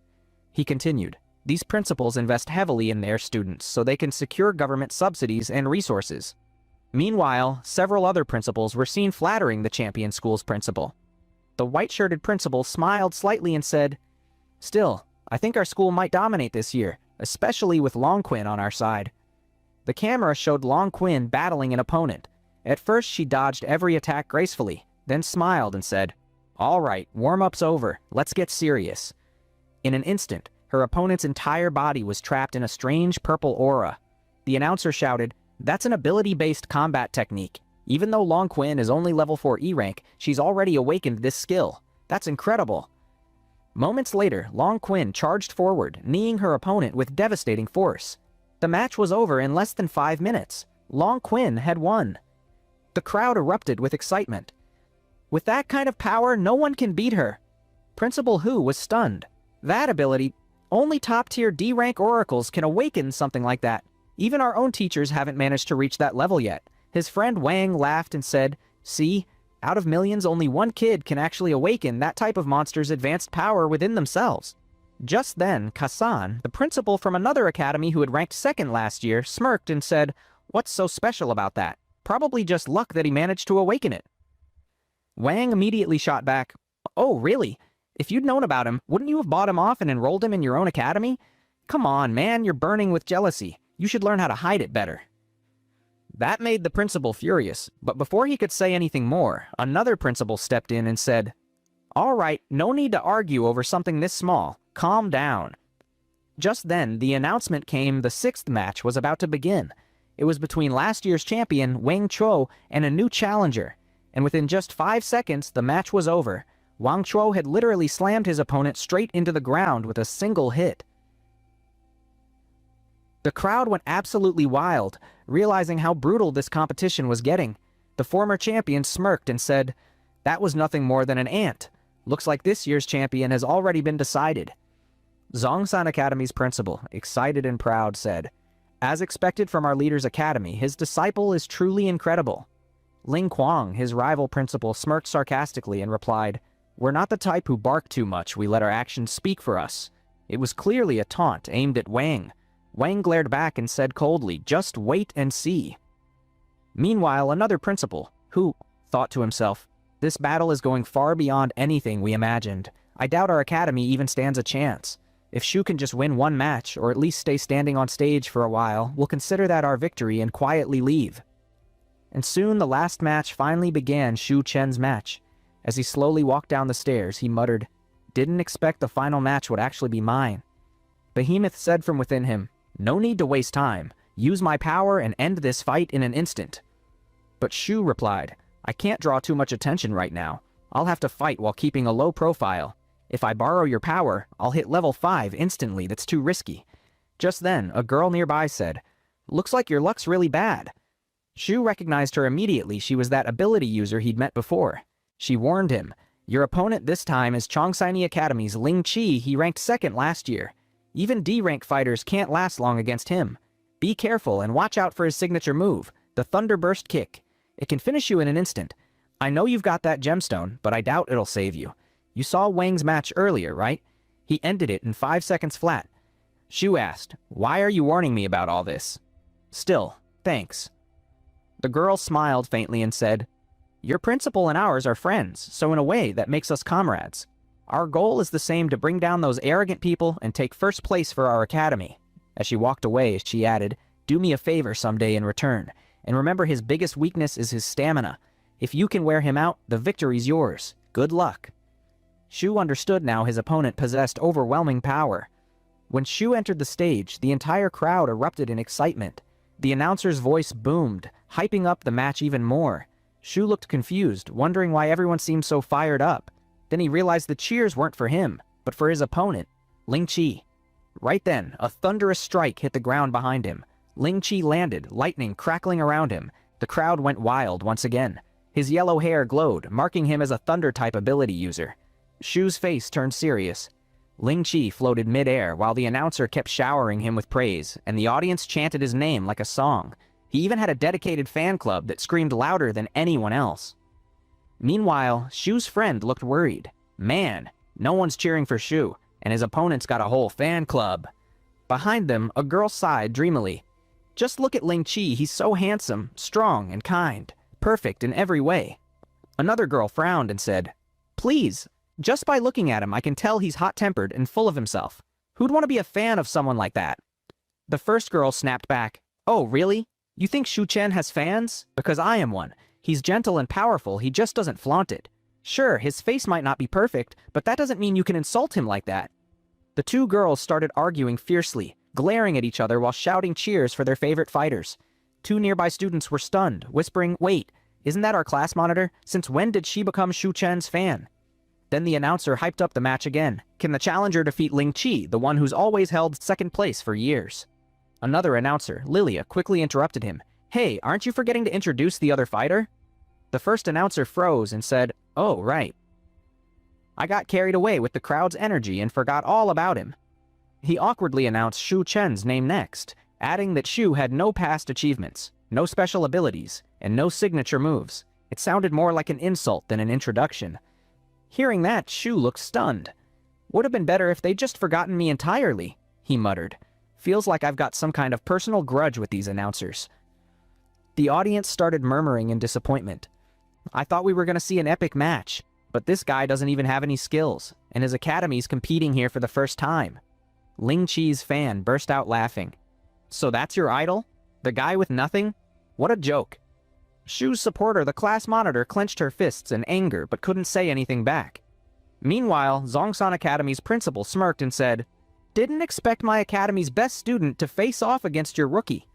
Honestly, I feel bad that your first appearance here will end in defeat, but what can I do? I'm the principal, I have to stay diplomatic. The other principal sighed and patted him on the shoulder, saying, Don't worry, you'll get another chance someday. Next year, you'll have to prepare even better. Basically, everyone had already assumed that Shu Chen was going to lose. Meanwhile, Ling Chi overheard it all and said calmly, Look, I understand your situation. Honestly, I do feel bad for you, but I have my own responsibilities. I can't lose, not for myself, but for my academy. Shu replied, There's no need for all that talk. Can we just fight? Ling Chi smiled and said, All right then, I'll use only 10% of my power. Try your best to put on a little show. That way, at least the crowd will get some entertainment. He stepped back confidently while Shu just stared at him in silence. The announcer went wild, yelling, Ling Chi looks excited. Even before the fight officially starts, he's already charging in to attack. All right then, no point waiting any longer. The match begins. Ling Chi dashed forward in a flash, his punch stopping just inches from Zhu's face before he spun behind him. Then he struck from below with incredible speed. The commentators were completely stunned. They couldn't even follow his movements. It looked like Ling Chi had created multiple afterimages attacking Zhu from every direction at once. Even the girl in the stands was shocked by his insane speed. Meanwhile, Wang, the previous champion, was casually napping. His principal chuckled smugly and said, Ling Chi is just warming up. His real power is far greater. I've invested heavily in him, and I doubt anyone besides Wang can even come close. Ling Chi stepped back a bit and said mockingly, Hey kid, why aren't you moving? Can't you even see me? Then he closed his eyes with a smirk. Honestly, no one in this competition can even come close to me, except Wang. Anyway, I've had enough fun. Let's end this. He kicked off the ground, charging straight at Shu. Shu said coldly, So, you're done playing games? In truth, Ling Chi hadn't even been attacking seriously. He'd just been showing off, moving his arms and legs to the crowd's amusement. Shu smirked. So, are you done with your warm-up? That caught Ling Chi completely off guard. In the next instant, Zhu landed a clean, powerful punch right to his face. The commentators gasped in disbelief. Wang and the girl both tensed up, realizing this wasn't a normal fight anymore. The entire crowd was stunned. Ling Chi's tooth had been knocked out and he crashed to the ground, completely out cold. Shu Chen just knocked out last year's second-place fighter with a single punch. Am I really seeing this? One of the commentators shouted. The crowd erupted, some cheering Shu's name, others accusing him of cheating. There's no way. Ling Chi can't lose like that unless this kid's using something. Shu himself looked confused. He thought, that guy didn't even hit me once. He was just pretending to attack. What kind of strange competition is this? Are there secret rules I don't know about? Principal Hu was speechless, and his colleague said, Looks like you've been nurturing a real talent in your academy. That kid of yours is something else. Meanwhile, Ling Chi's principal shouted in anger, Impossible! Among all fourth-level experts, Ling Chi is the fastest. How could anyone land a direct punch on him? You must have brought in an outside fighter, someone above level 4. Principal Hu smirked and replied, Do you really think you're smarter than the government? Every participant here was thoroughly tested before being approved. Then, the Champion Academy's principal said loudly, Wait, look, the fight's not over yet. Everyone turned as Ling Chi slowly stood back up. Shu noticed it too. The announcer confirmed, The match isn't over. It will continue. Ling Chi clenched his fists, activating his thunder energy. I underestimated you, he said, electricity crackling around him. Now I'll fight at full power. Lightning burst from his body, filling the entire arena. The energy forced Shu into a defensive stance. Suddenly, a massive thunder strike came flying at him, slamming into the ceiling before bouncing back down. Ling Qi's speed became so intense he turned into a blur, circling Zhu in a flash. The commentator shouted, "Looks like Ling Qi's about to unleash his ultimate move." Ling Qi grinned, "Get ready for my ultimate attack." He shouted, "Thunder roaring burst lightning kick," as thunder energy exploded under his feet. He charged towards Shu at blinding speed, but before he could land the strike, Shu countered with another devastating punch to Ling Qi's face. This time, the impact was so strong that Ling Qi's speed worked against him. He bounced violently between the floor and ceiling before crashing far away, unconscious. Shu said calmly, "You should have tried to hit me before showing off. I've already adapted to your speed. You can't hide from my eyes anymore." Ling Qi lay motionless. His green stone turned red. The announcer shouted, "And the winner of the final match is Shu Chen." The entire audience exploded in disbelief. None of them could even see the final punch. It was faster than their eyes could follow. Then the second round matches began. Lian from Oracle Academy won the first. Lao Qin won the second. In the third, Mu Hao fought brutally, leaving the crowd horrified.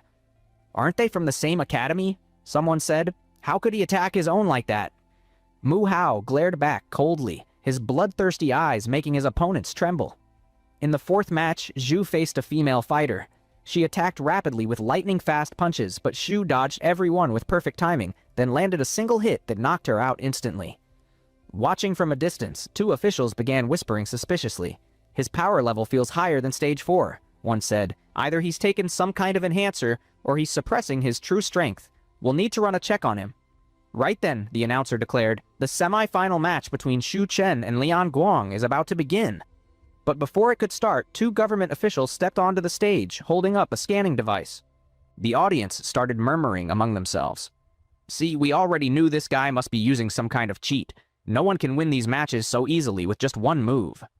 Shu was also thinking that maybe he had gone a little too far, so he pulled back his power to level 4 again. After that, they ran a check on him. His power readings were completely stable, confirming he was still at the 4th level of E rank. Seeing that, the judges officially declared that Shu Chen hadn't used any kind of cheat. They left the stage while the announcer declared, "Shu Chen is completely normal, no cheating detected." The match was then resumed. Everyone in the audience was first shocked and then amazed, whispering, "So this guy really possesses that much power without using any kind of trick?" Next, a white-haired opponent stepped in front of Shu Chen. He thought, "This guy looks dangerous," and in the very next moment, boom, knocked out with a single punch. The commentators were now total fans of Shu Chen, praising him endlessly. The principal in the white outfit looked surprised and said, "Hey, Principal Hu, why didn't you tell me you were hiding such a powerful gem in your academy? This is incredible." Principal Hu, a little nervous, nodded with a shaky smile. From the side, other academy principals joined in, praising Shu Chen and even asking Principal Hu for training advice. Far away, the principals of last year's first and second place academies stared at Principal Hu in disbelief, clearly confused by what they were witnessing. Meanwhile, Principal Hu was smiling proudly to himself, thinking, "Shu, you've made me so proud. I honestly thought you'd lose in the first round, but look at you now. You've made it all the way to the finals." So yes, the last match was actually the semifinals. Shu Chen had now officially reached the final round. Then the scene shifted to the second semifinal, this one between Wang and Ling Ting. Ling Ting stepped onto the stage, thinking, "No matter what, I have to defeat this guy. I'll crush his arrogance." The two stood face to face. Wang gave him a devilish look, and the match began. From the audience, two girls screamed Ling Ting's name to cheer him on. Wang's eyes turned in that direction for a moment, and Ling Ting noticed it immediately. He thought, "This is my chance."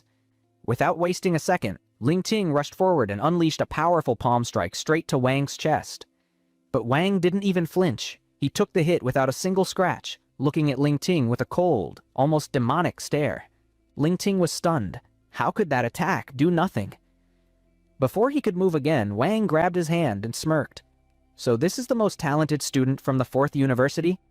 Ling spun around and threw an elbow toward Wang's face, but Wang twisted his arm harder, saying, "Your attacks feel like mosquito bites to me." Ling gritted his teeth from the pain, then quickly activated his ability with his right hand. In an instant, Wang's entire body was wrapped in bright purple ribbons. Taking advantage of the bind, Ling moved back and activated his combat skill, Mint Binding Kick. A storm of countless kicks rained down on Wang. Because of the ribbons, Wang couldn't dodge even one strike. Ling stepped back, panting. Every one of my hits landed. He should be down by now. But because of the dust cloud, he couldn't see clearly ahead. And then suddenly, Wang appeared right behind him. "Are you done with your little game?" he said coldly. Ling barely had time to react. He spun around, but Wang was already in motion. He threw a powerful punch straight at Ling's arm.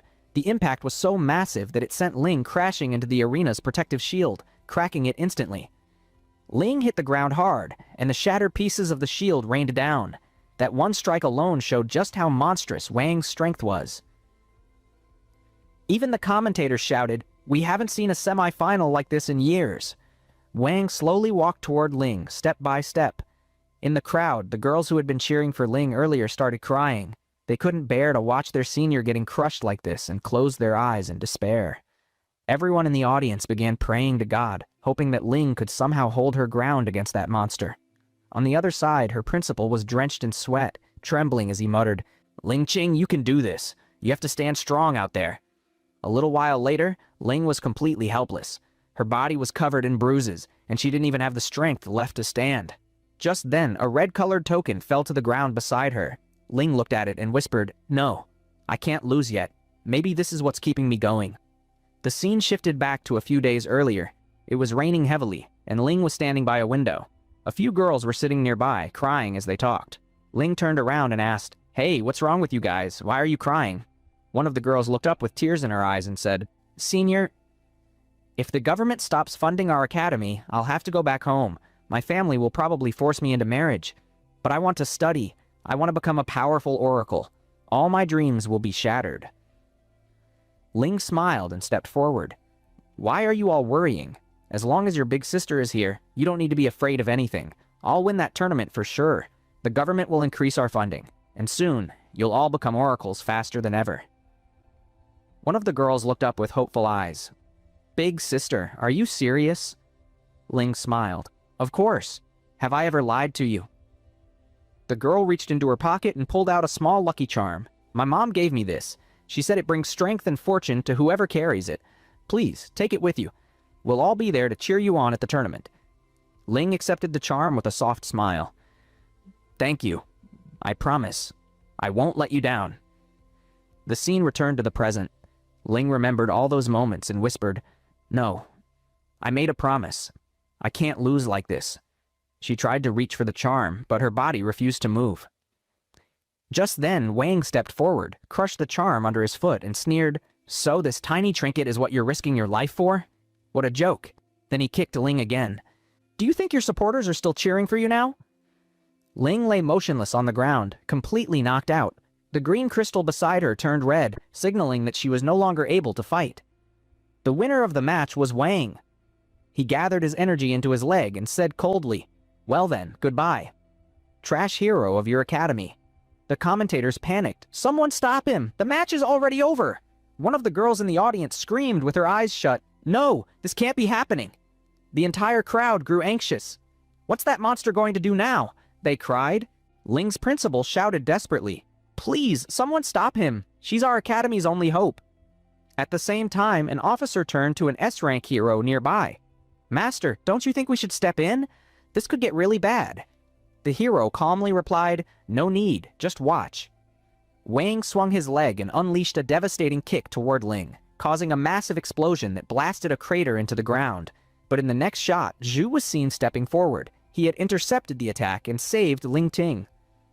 Wang turned with bloodshot eyes. "So, it's you, Shu Chen." Shu looked at him with a cold, serious expression, his eyes glowing blue. One of the commentators shouted, "Shu just entered the stage at the critical moment of the finals and saved Ling's life." The girl with bloody hair exhaled in relief, finally able to breathe again. Shu carefully carried Ling over and handed her to her principal. The principal, along with several others, thanked Shu deeply for saving her. The audience was furious now. "That Wang is a monster. Shu Chen, you're the only one who can stop him. Go out there and crush his arrogance." Wang smirked as he stepped forward. "It doesn't matter who stands in front of me. Even if a few ants die among thousands, does it really change anything? Shu, your fate will be the same. Shu activated his power and said calmly, "Oh yeah? If that's what you really think, then come on, let's find out." As the doctors carried Ling away on a stretcher, the announcer's voice echoed through the arena. Both finalists are now on stage and ready to fight. The final match will begin right after we repair the arena. We'll take a short 5-minute break.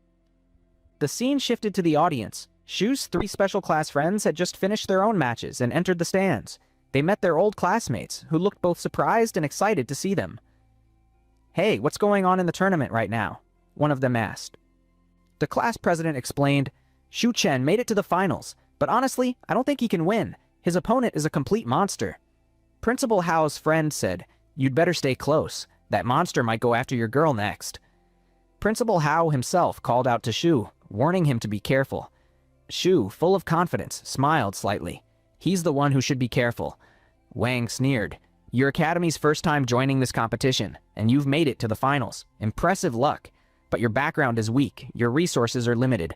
Let me give you some advice. Walk away now, and you'll lose nothing."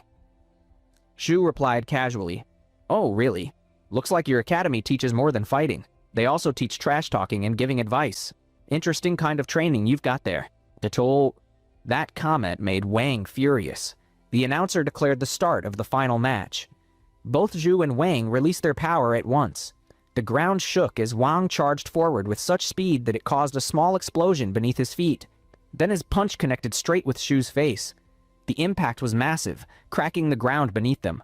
Wang laughed. "I thought I'd get to fight you a little longer, but looks like one punch is enough to finish you off."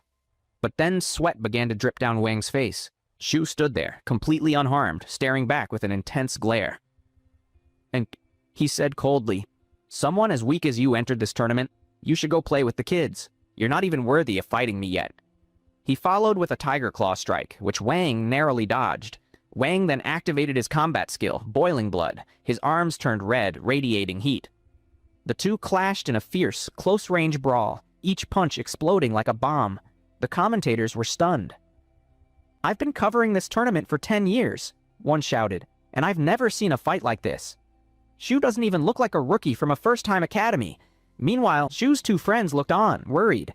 The red-haired one muttered, "Shu didn't even show us his full strength back then." Mu Hao replied, "But there's only 1 level difference between us. How can there be such a huge gap in power?"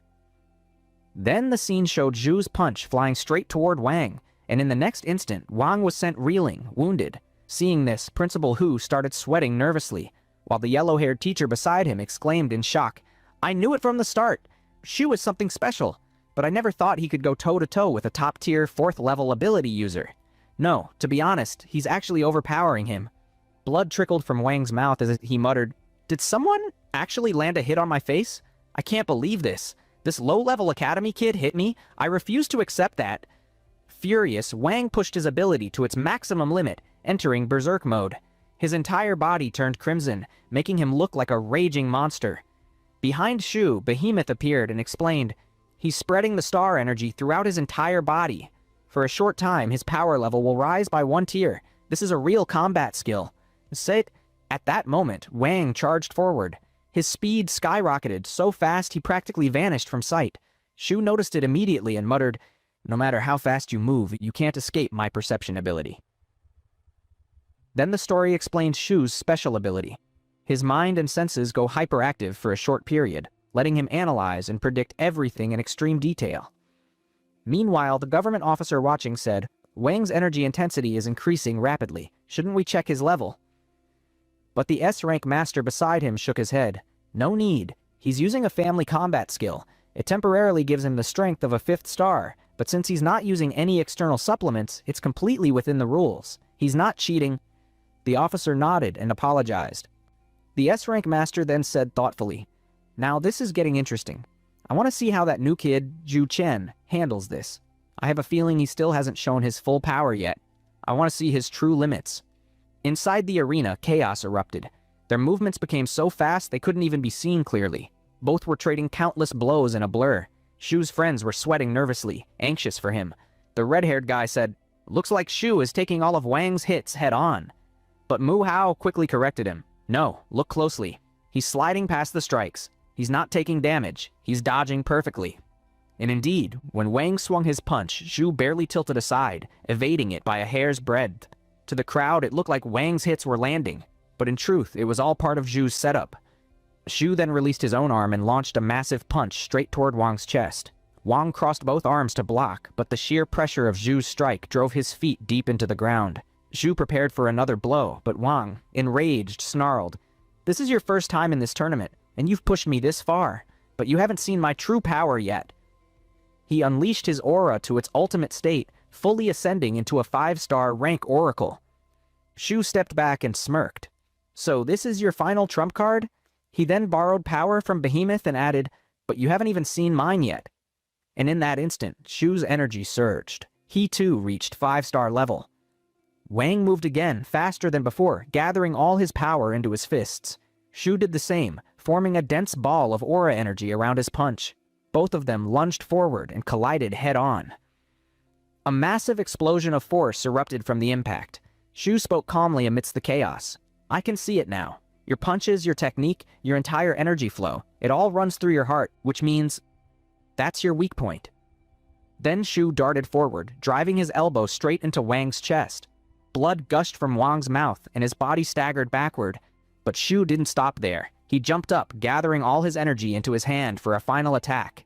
Aha! Wang raised both arms to block, struggling. This is impossible, he thought. His power keeps rising every second. I can't drag this fight any longer. But no matter what, I won't lose. Sweat and tears streamed down his face as he shouted, "No one can defeat me. I'm the strongest." His entire body flared with rage energy and his eyes glowed red. Zhu gave him a serious look and said coldly, "No matter what you do, you're losing today." With that, he poured every ounce of his strength into his fist. Aura energy burst from his hand, overflowing wildly. Wang did the same, and the two fists collided. The resulting explosion was devastating, so powerful that cracks formed across the arena walls. Even the principals and teachers had to shield themselves from the shockwave. Principal Hu, awestruck, whispered, "Is this really our Shu Chen? What kind of power is this? He's only level 4. As the smoke began to clear, someone stood in the middle of the arena. It was Wang. The announcer shouted, "It's Wang! He's still standing, so does that mean—" But before he could finish, Wang fell to his knees. The green crystal by his side turned red and shattered on the floor. The announcer declared, "Wang is unable to continue the match." When the dust finally settled, Zhu was still standing, breathing hard but steady, a serious look on his face. The announcement echoed through the arena. "The last man standing in the final match is Shu Chen. Everyone congratulate Shu Chen, the winner of this year's tournament, representing the 4th Division from Lethal Oracle Academy." The scoreboard lit up. Lethal Academy had won with a historic performance, scoring 200 points. Zhu's friends jumped and screamed with joy. The two girls grabbed each other's hands and said, "We knew Shu could do it." Shu's teachers celebrated proudly. "Shu Chen, you made us all proud." Principal Hu congratulated him warmly, his eyes tearing up. "Looks like we won't need to beg the government for subsidies anymore," he said with a laugh. The class teacher looked at him and thought, "Our principal really does care deeply for this academy. He's truly a good man." Principals from other schools approached with smiles. "Let's go congratulate Principal Hu. With a champion like this, their academy will dominate the future." Meanwhile, the principal of last year's champion academy sat in disbelief, furious and humiliated. The sycophantic principal who used to flatter him stood behind, unsure which side to take. But within seconds, he made up his mind and rushed over to join the others in congratulating Principal Hu and Lethal Academy's new champion, Shu Chen. Seeing that, the first principal was completely shocked. "How could you just leave me like that?" he shouted. On the other side, the S-rank hero was already walking away, saying, "Well, the tournament's over, so there's nothing left for me to do here. I'm heading out." The government officer nodded and gave him permission to leave. As the hero was walking away, he thought to himself, "That kid Shu, he's really something special." Then suddenly his eyes shifted to the side. In the distance, he noticed an old man and a woman standing together. The hero thought, "So, you two finally showed up. Don't tell me you're here because of Shu." The old man spoke up. "I never thought we'd find such incredible talent hidden in an outer district. You've really impressed me. Linen, I heard you already know this boy. Are you planning to bring him into your guild?" Standing beside him was a white-haired girl. She nodded and said softly, "A long time ago, when we were kids, Shu Chen and I were neighbors. We used to play together all the time, but after my family moved away, we lost contact. Recently, we met again in the Blackwater district, but he didn't recognize me. I guess he's forgotten who I am." She was a beautiful girl, her expression calm yet determined. "No matter what," she said, "I'll make sure he joins my guild." The scene shifted to the celebration ceremony. All the principals and their top students were standing proudly on the leader's platform, surrounded by cheering crowds and reporters flashing cameras everywhere. They were talking about the matches, the results, and the future of their academies. Then Principal Hu stepped forward and said, "Now, Shu Chen will say a few words." The camera panned toward Shu. He looked incredibly awkward, thinking, facing the camera is even harder than fighting in the finals. He couldn't think of what to say, so he just gave a small, nervous smile. The next scene shifted to the following day, inside the principal's office. Every newspaper headline showed Shu Chen's awkward picture. Shu had come to meet the principal that morning. The principal handed him the black stone and said, "You finally saved our academy. This is what you asked for, right? If this item can truly help you, then from this day on, it's yours." Inside, Behemoth was cheering with joy. The principal continued, "Soon you'll start receiving invitations from the inner district academies. You'll graduate from here and move on to bigger places, but don't ever forget this academy." Shu smiled and nodded in agreement. A little later, as he stepped outside, he saw someone waiting near the gate. It was his group of friends. They all had letters in their hands. Shu asked, "Wait, isn't today a holiday? I just came by to handle some stuff. What are you all doing here?" His friends laughed and said, "We just came to see you, of course." Then they hugged him tightly and continued, "Can you believe it? After the school tournament, all the inter-district academies sent us admission offers, no entrance exams, nothing. Even the top 5 academies invited us." Shu smiled gently. "That's all because of your skills and strength. You earned it. Congratulations to all of you." The red-haired boy smirked. "Nah, you're the real reason our academy's name shines so bright now." Then, pretending to cough, he added, "Just don't forget us when you move to another academy, okay? One day, we'll build the strongest team together." Shu looked a little confused, but smiled anyway. The pink-haired girl jumped in, excited. "You know, no academy usually shares their training secrets with students from other schools. But if we all stay connected, we can exchange what we've learned and grow even stronger together. So, are you in?" Shu smiled warmly. "Of course. Without you guys, I'd be bored out of my mind. Besides, who else would be my sparring partners?" Everyone laughed and cheered. Just then, someone else approached. It was their old class leader. She ran up, full of energy, saying, "I want to get stronger too. Let me join your team." The scene changed again, showing the special training gym. Shu's friend, the class monitor, was looking around in awe. "I can't believe I actually get to train here," she said. Then, looking at Shu, she smiled. "Thank you so much for helping me. You talked to the principal just once, and he actually agreed." Shu laughed. "It wasn't a big deal. I just mentioned it to him, and he said yes, right away." The girl bowed respectfully toward the principal, saying, "Thank you so much, sir." The principal smiled. "No need to thank me. From now on, this class will become open for all. Any student from our academy can come here to train, and those who graduate from here will also get some support for their higher studies." He added proudly, "On top of that, we're going to reorganize and reform the entire academy, making it more beautiful, more advanced. Our education standards will rise to a whole new level. Finally, I can do everything I always dreamed of doing, and it's all possible because of that competition victory. So, thank you all." Everyone smiled warmly at him. The yellow-haired teacher sighed and said, "It always happens like this. Every time we graduate, that's when the school gets upgraded. We never get to enjoy it. What a shame." The principal laughed. "Oh, don't worry. The doors of this academy will always be open for you. You can come back any time." Then the pink-haired girl turned to Shu. "Hey, Shu Chen, the competition's already over. Why are you still training so hard?" Behind them, the red-haired guy was lost in thought, clearly imagining something else. And yes, you could totally guess what he was thinking. He looked a little jealous, too. Just then, Shu's shy friend Zhao spoke softly. "You know, I always thought I had no real talent. I figured I'd just keep living an average life. But after watching all of you fight and push yourselves so hard, I've made up my mind. I want to be just as cool as you guys. I've always wanted to go into liberal arts, so I'm going to apply to the top 5 great academies as a special cultural student." It was explained that special students only needed to reach level 2 to qualify for admission. Zhao continued, "The application deadline is just 1 month away. I'll use all my time to prepare and try to get in. And even if I fail this year, I'll work twice as hard next year." Hearing that, the pink-haired girl teared up. "Don't worry, I'll always be with you. I know you'll make it." The two boys rolled their eyes at her, overacting, but smiled. "Yeah, and if you ever need help, we've got your back. Don't forget us either." Then the red-haired boy turned to Shu.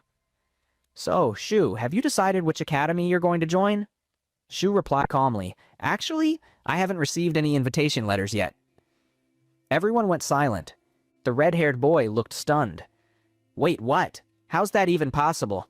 You're the most talented one among us. We all got our letters the day after the tournament." Just then, the principal, who'd been listening the whole time, cleared his throat and said, "Oh, right, I almost forgot. Here you go, Shu Chen, your admission letter." He smiled and handed Shu a red envelope. Shu took it and his friends got super excited. "Sir, look at this. Even the letter looks so special. Hurry, open it. We want to see which university it's from." When Shu opened the letter, it said he'd been invited to enroll at Dawn University. Along with it, there was also a sleek golden card. The red-haired guy suddenly yelled, "What? Dawn Academy? That's the biggest university there is. It's like the father of all 5 top academies combined." Because of his shout, Shu and the pink-haired girl were both stunned. Shu blinked and said calmly, "Can you explain that to me? I've never even heard of this academy before." The red-haired guy was sweating nervously. "How can you be so clueless? There are 5 great academies in our entire country: Morning Star Academy, Watcher Academy, Red Lion Academy, Sky Academy, and Alpha Academy. Each one has its own power and privileges, but behind all of them, there's a hidden academy called Dawn Academy. If Dawn chooses a student, none of the other 5 academies are allowed to send that person an admission letter, not until Dawn's own admission deadline has passed." Shu looked shocked. "So if it's that powerful and important, why do people only talk about the 5 academies? Why not 6? The principal explained, "Because Dawn Academy stands above them all. It's on a completely different level. There's no comparison. Students of Dawn don't just train in regular facilities. They train directly inside the rifts. That's something no other academy students are allowed to do." As soon as he mentioned the word rift, everyone around gasped. Shu looked puzzled. "Rift? What's that?" The principal's tone grew serious. "Some time ago, during a major conference, an agreement was made. No one in the outer cities is allowed to share any information about the rifts, but since you'll all soon be entering the inner zones, it's fine for you to know about them now." One of Shu's classmates raised his hand and asked, "But I didn't get an invitation. Am I still allowed to hear this?" The principal nodded. "It's fine, as long as you don't share it outside." Then he began explaining, "A rift is formed when a crack appears in space itself. From that crack, monsters from other worlds pour into ours. These space fractures are what we call rifts. Anyone who enters and fights inside them, or clears one, earns massive fame and recognition. But make no mistake, entering a rift means risking your life. Many never come back." His expression darkened. "I once had a team that went into a rift with me, but we faced a creature so terrifying that we lost nearly everyone. I've never fully recovered from that day. That's why I quit entering rifts and disbanded the team." He looked back at Shu. "Students from regular universities can enter the rifts only during certain exams, but the exams at Dawn Academy are far more dangerous. Every year, many students die during them. So Zhu, I'm asking you to reconsider. You can still reject this invitation. Another university would definitely take you. I don't want to see you throw your life away." Shu stared at the Dawn University envelope in his hand, then lifted his head and said firmly, "No, I'm going. A place where I can gather wealth and power faster than anywhere else. There's no way I'm passing that up." The principal smiled softly. "I knew you'd say that. My instincts tell me you're destined to become a great warrior someday." The red-haired guy laughed and hugged Shu. "And hey, we're not getting left behind. We'll work our butts off in our own academies so that one day we can form a team together and enter the rift side by side." Shu looked back at his letter. "Wait a sec. It says the last date is September 16th? He was shocked. "That's so soon. Normally admissions last until November." The principal nodded. "Yes, Dawn Academy's rules are quite different. You'd better get used to surprises from now on." Shu immediately stood up. "Then I better start preparing right now. I don't have time to waste. Sorry, but I won't be able to make it to the college reunion." Everyone waved him goodbye. A little later, Shu reached home. He sat down and started checking the list of things he needed to take with him to Dawn University. In front of him, a strange dark energy began flowing. Shu's eyes widened as he noticed it. It was Behemoth, absorbing energy from the black stone he'd collected at Lethal Academy. Suddenly, a monstrous hand emerged from Behemoth's portal. One of its massive fingers touched the stone's glowing aura and pulled it away, separating it from the core. The stone fell to the floor, shattering into pieces. Shu froze in shock. What the hell? You just destroyed the stone I worked so hard to get. Just then, Behemoth said, "Hey, I already absorbed all the power that was inside that stone, so now it's basically useless." Then he asked, "By the way, did you finish what you went to school for?" Shu took a deep breath and nodded. "Yeah, I did. I got invited by Dawn Academy to enroll. It's a place full of resources and ways to make money fast. With that, I'll finally be able to pay off all my debts. But there's something else. They were talking about something called a rift. Even the principal and teachers seemed scared of it. Do you know what that is?" Behemoth laughed. "Rift? That's nothing to be afraid of. It's actually pretty simple. The oracles and the creatures that live inside the rifts, they're basically the same type. Both of them draw their power from the rifts. Even the starlight energy inside you originally came from there." Shu chuckled. "Well, looks like your first wish has been granted. Does that mean I get some kind of life-saving reward now?" Suddenly, a fiery contract appeared in midair. It said that Behemoth's first wish had been fulfilled. Behemoth gave him a sideways look. "What do you think I am? Some kind of Doraemon who gives you whatever you want whenever you ask for it. But fine, since you're about to enter the rift, I won't hold back this time. The power I just regained from that crystal should be enough to give you a decent reward. So, kid, get ready." He began channeling a strange dark energy into Zhu's body. The energy spread like a shadow wrapping around him. A strange portal formed beneath Zhu's feet, releasing waves of darkness that slowly seeped through his entire body. Then a notification appeared. A fragment of the authority of creation is being granted to Zhu. Another followed right after. Zhu's current body grade is E rank, level 4, insufficient to withstand the authority, beginning body transformation. Zhu stared at the strange notifications, sweating nervously as the process continued. His body trembled as another message popped up. "Breakthrough complete. From E rank level 4 to E rank level 6. User can now wield the authority." A surge of dark purple energy burst from his body. It was almost unbearable. When the transformation finally ended, Zhu read the new information about his ability. The authority of creation had once belonged to a demon god named Shaosuto. With it, he could generate power according to his own will. Behemoth smirked. "Shaosuto was actually a friend of mine. He gifted me that power once. Basically, this ability reshapes your body and genes to match whatever you're most suited for. Trust me, it'll be incredibly useful for you. You'll be able to draw out whatever kind of power you need at any given moment." Shu grinned. "That means I'll have access to tons of different powers, but that also means it'll take way more effort to reach the next level, right?" Behemoth replied, "You think leveling up is everything. Levels only strengthen your body, give you more stamina and endurance. What really matters is potential. When someone breaks into D rank, they awaken their true potential. If your potential is weak, it doesn't matter how high your level is. You'll never be truly strong. That's why I gave you this authority, to help you awaken a powerful potential, and someday you'll be useful to me too." He continued, "Remember that girl from the competition, Ling Queen? She already awakened her potential ability long before now. Compared to that, your current ability, Hypersense, is weak. In real battles, especially inside rifts, you won't be fighting just one monster at a time. You'll be attacked from every direction. That's why special abilities are so important. Through your potential, you'll be able to control your abilities using your mental strength. Got it? The rest is up to you." Shu opened his system panel. I can't see the starlight flowing through my body anymore. It's like my whole body has been rebuilt, and the system panel looks totally different now." He noticed new options, like Shop and Manage, but they were locked until he reached D rank. There was also a rank option. The system said he could use points to level up. To go from E rank to D rank, he needed 2,000 points, but right now he had 0. According to the system, the only way to earn points was by absorbing the souls of rift creatures. Shu sighed.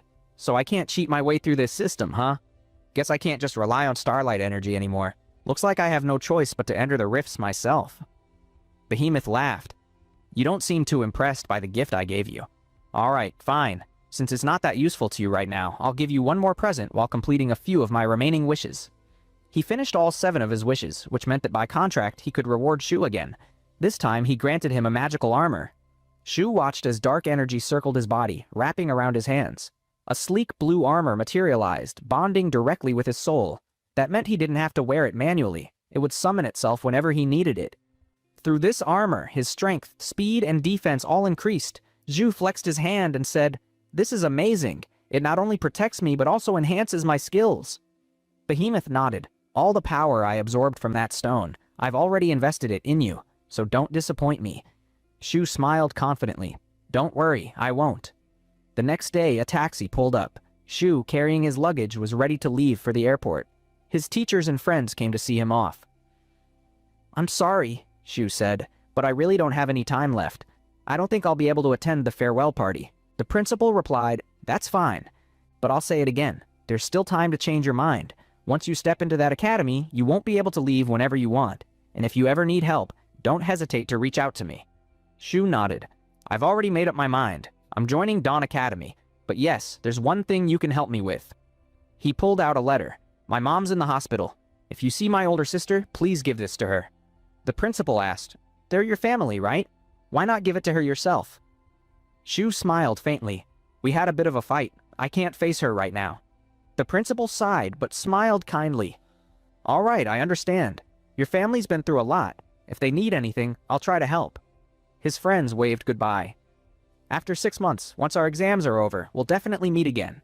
Shu waved back and got into the car. As he reached the airport, he learned that to enter the mid-city, he needed a visa, or at least a document showing the reason for his travel. Shu explained to the officers that he was going there to enroll in college. The receptionist thought to himself, "But the admission period for the college hasn't even started yet, so why is he here?" He then asked, "Do you have any proof of admission?" Shu immediately took out the Dawn University card that it came along with his letter. The receptionist looked at the card and sweat started dripping down his cheeks. He thought, "I've worked here for so many years, but I've never seen an actual admission card from Dawn Academy before. Could it be that this ordinary-looking boy is really getting admitted into such a prestigious academy?" Shu noticed the expression on his face and got confused. He opened his bag and said, "Wait, if you don't believe me, I also have the admission letter with me." But the receptionist quickly said, "No, there's no need for that. I apologize. You can go right ahead. Your way is this direction." Shu then asked, "But where's my plane ticket?" The receptionist explained, "For those who receive an invitation from that academy, the government provides a free flight ticket. However, when you return, you'll have to buy your own ticket. So go on now." Shu left, and even on the plane, he was seated in first class. Smiling, he said, "Just look at this. I never even dreamed of sitting in such an expensive seat." Then, with a serious expression, he muttered, "Seems like Dawn Academy is really influential. I'm just wondering what kind of university this actually is." As the plane slowly entered Mid-City's airspace, the announcement said they'd reach the city by 10 a.m. the next morning. The scene shifted to the next day, where Shu arrived at Dawn Academy's gate with his luggage. Looking around, he said, "Isn't this place a bit too quiet? I can't even hear a sound." He walked over to a man standing by and said, "I'm a student. Could you please tell me where I'm supposed to register?" The man replied, "Can I see your card?" Shu showed him the admission letter. The man smiled and said, "So, you're Shu.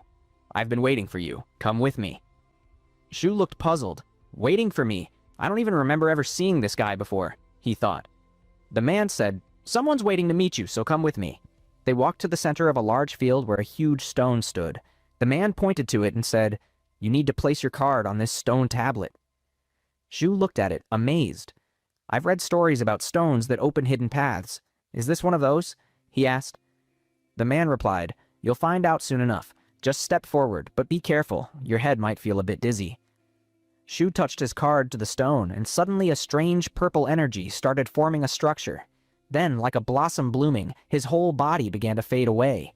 Shocked, Shu found himself standing before a massive, luxurious castle. They had crossed to the other side of the stone. Shu realized, so that stone was actually a teleportation gate. The man nodded. Exactly. The previous place wasn't the real academy. This is... Dawn Academy is located so far away that even planes can't reach it, and traveling there normally would take months. That's why we use this teleportation gate. It helps us move back and forth easily. You'll have plenty of time to learn about these things later. For now, follow me. They entered a large white mansion. Inside, the man said, "Miss Lin, I brought the person you asked for." At a grand table sat a girl with white hair, with 2 students standing beside her. The white-haired girl smiled at Shu and said, "Shu Chen, it's been a while. Do you remember me?" Shu instantly recognized her. It was the same girl he had met in the black market. "Of course," he said. "I've been meaning to thank you for saving my life back then. I just never thought you'd be my senior at the same college." Then a girl with purple hair standing nearby spoke. "I've already transferred the payment to your account, so you can leave now." The man smiled and said, "All right then, I'll let you all talk," and he walked away. Shu smiled politely and said, "Senior Lin, you called me here personally. May I ask why?" Before Lin could answer, a green-haired boy interrupted. "Hold it right there. Who gave a weakling like you permission to speak directly to Miss Lin?" Lin's eyes narrowed and she said sharply, "Ming Chang, watch your tongue. Shu Chen is my guest." She then looked back at Shu and said, "Please have a seat." But Shu's mood had already soured. "No need," he said firmly. "Whatever you want to say, just say it here." Lin closed her eyes briefly and nodded. "All right, since you want to get straight to the point, I will. Listen, our guild is currently looking for new members, and we'd like you to join us. As for the offer, we're prepared to pay 300 million won." Shu was stunned by the number. He thought, "I've heard that hunters get recruited by guilds, but the average salary is around 10 million won. This is insane." Even the green-haired boy beside him was shocked. "Miss Lin, this is madness," he exclaimed. "You could recruit a high B rank or even an A rank hunter with that kind of money. What's the point of bringing in some trash from the outer district? Are you joking?" The scene shifts to the assembly hall. This hall had an old-class, luxurious vibe that immediately caught the eye. Just then, a red-haired guy ran his fingers through his hair and said, "I didn't expect to be the last student to walk in here. But you know how it is. Heroes or protagonists always show up last. Anyway, let's see what's going to happen in today's assembly." With a serious look, he thought to himself, "I heard the eldest daughter of the Ling family studies here too. I should try to build a closer relationship with her. Maybe I'll even get a chance to marry her someday. That would really help my family's business grow in the future." Then he glanced at Shu and thought, "Look at this guy's cheap outfit. He must be really weak. Perfect. The weaker the people around me are, the stronger I'll feel. I'll sit next to him today." Right then, the professor walked into the hall and said, "Looks like everyone's here. I won't drag this lecture for too long, so let me get straight to the point. My name is Jung Yi, and I'll be your guide professor for this week. But don't assume I'll teach you everything directly. You'll have to work on your own. You'll participate in tests, classes, and some mandatory events. Other than that, you can do whatever you want. Our academy will never stop you." He continued, "Since you're here, it clearly means you're all geniuses from your own regions. But forget your past glory for now. Every boy and girl in this academy may be a harder worker than you, and now you're going to face something completely new. Rifts. To put it simply, oracles can either hunt monsters inside the rift, or become the hunted." He explained that normal weapons don't work inside rifts. Only weapons forged from rift materials can harm the monsters. Dawn Academy gathers oracles from around the world and acts as a wall between the rifts and the human world. Students can read more in the library if they want deeper knowledge. Combat training for the rifts would be done in the simulation room. He added, "Not everything here is mandatory, but remember, the more you learn about rifts, the stronger you'll become and the higher your chances of survival. One mistake, and you could lose your life. If any of you are scared, you may leave now. Other academies will gladly take you." He scanned the student's eyes and said, "But you're not afraid. I can see the passion in every single one of you. I respect that. Congratulations, you've passed your first test, and here's your first reward from the academy." Strange crystal-like drops appeared in front of each student. The professor said, "These are skill stones. Just absorb them. The moment you break them, the skill inside will merge with your body. This one contains a universal combat technique." Shu also crushed his stone. A system notification appeared, informing him that he had acquired the skill Inside Eye, which allowed him to read the click language, also known as the Rift language. The professor said, "Don't celebrate yet. This was only the first test. You still have 2 more. For the freshman entrance exam, you'll clear a low-level Rift, and within 6 months you must break through to D rank. You'll activate your potential and receive 100 credit coins for it." A nervous girl said, "Just 6 months to reach D rank? But I'm only at E rank, 3rd stage. How am I supposed to do that?" Another green-haired boy added, "I'm at the 4th stage of E rank, and even I'm feeling the pressure." Still. Meanwhile, the red-haired guy smirked, thinking, "I'm at the 5th stage of E rank. Reaching D rank won't be hard for me. I doubt anyone in this batch is higher than me." On the other hand, Shu thought, "I'm already at the 6th stage of E rank, but I can't depend on normal supplements. I need a way to enter the rifts. Only then can I break through quickly." While the students talked among themselves, an officer yelled, "Silence! There's nothing to fear. The Academy will provide high-level resources at prices much cheaper than the outside market. You'll decide where to invest your credits, and you'll have mentors to guide you." He then signaled the people outside to enter. A girl with flowing white hair stepped inside, her beauty leaving everyone stunned. It was Miss Nalin. The professor said, "These are senior students from higher years. They'll be your mentors and guide you. You can choose your supervisor freely, and they'll also organize your entrance exam." The new students whispered excitedly. One guy said, "Is she really here?" Another said, "I can't believe I'm seeing her in person." Just then, a bespectacled boy in front of Shu asked his seatmate, "Who is that white-haired girl? Why is everyone acting so excited about her?" The other guy says, "What? You don't know? She's the future owner of the Sanhua Guild. She's going to become the future guild mistress. If her eyes ever land on you, consider your future filled with glory, because you might even get the chance to join her famous guild." Shu listens quietly and learns that the Sanhua Guild is actually one of the top 4 guilds in the entire country. Just then, a guy stands up and says, "Miss Lin, I joined this academy hoping you'd choose me as your supervisor. Please, will you be my mentor?" Miss Lin looks at him and says, "Judging from how you talk, you're probably a strength-type oracle. But unfortunately, I'm from the magic department. I'm a mage. I can't guide you." The guy collapses back into his seat in defeat. Right behind him, a green-haired boy asks excitedly, "Senior Lin, I'm also a strength type, but if you accept me, I'll practice magic too and become a dual ability user. So will you be my mentor?" The girl rejects him as well and says she knows nothing about strength-type training. Only magic users can be under her. And so the pattern continues. Lin keeps rejecting every single student. Watching this, a girl whispers, "Looks like the top-tier guilds in this country have insanely high selection standards. I don't think any of us have a chance. We should choose another mentor."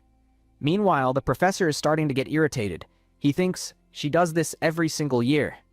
He whispers sharply to Lin, "I'm warning you this year. If you still don't choose even one new student, I can't help you. Your assignment result will be terrible." Lin, clearly stressed, nods reluctantly.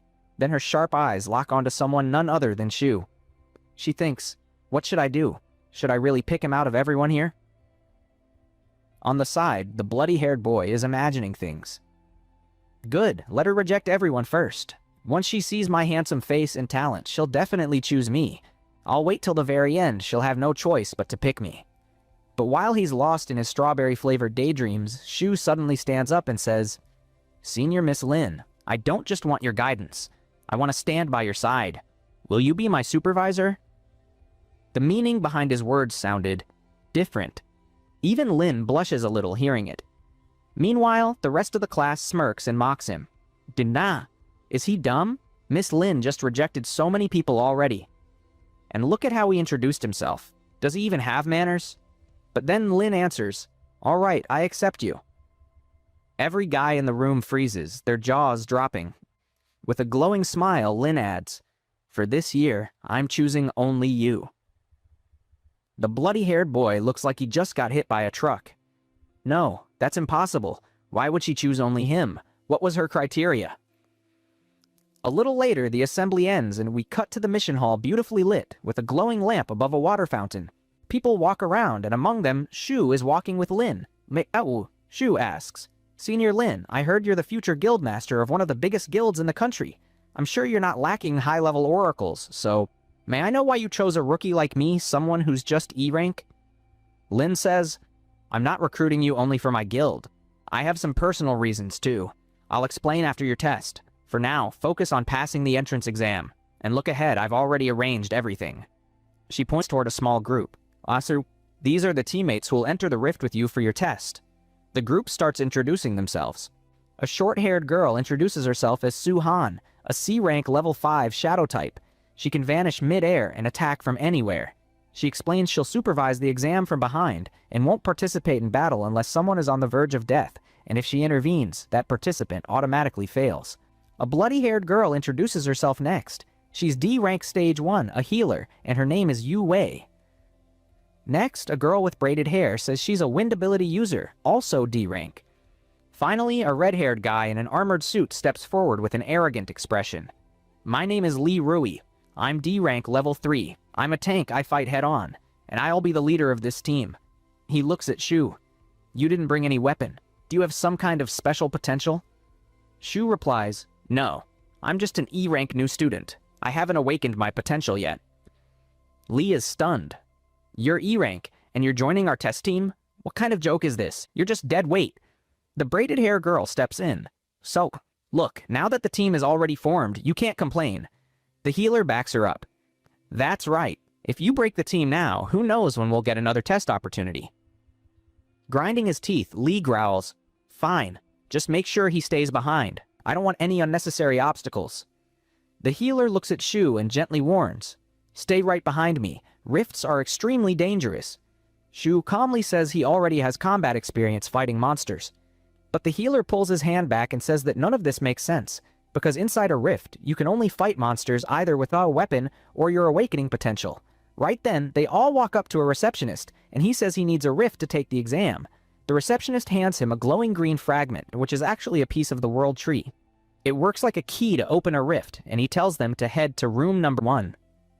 The scene shifts to room number 1, where they stand in front of the dungeon. He uses the key to open it, and Lee says the dungeon is now open, so they can all head inside. The 5 of them slowly move forward, while Shu is thinking that he can already feel the fluctuation of star energy from here. So this is the rift. He hopes he will find a lot of souls inside so he can upgrade himself within his system. The scene shifts to the other side of the dungeon where everyone has already entered.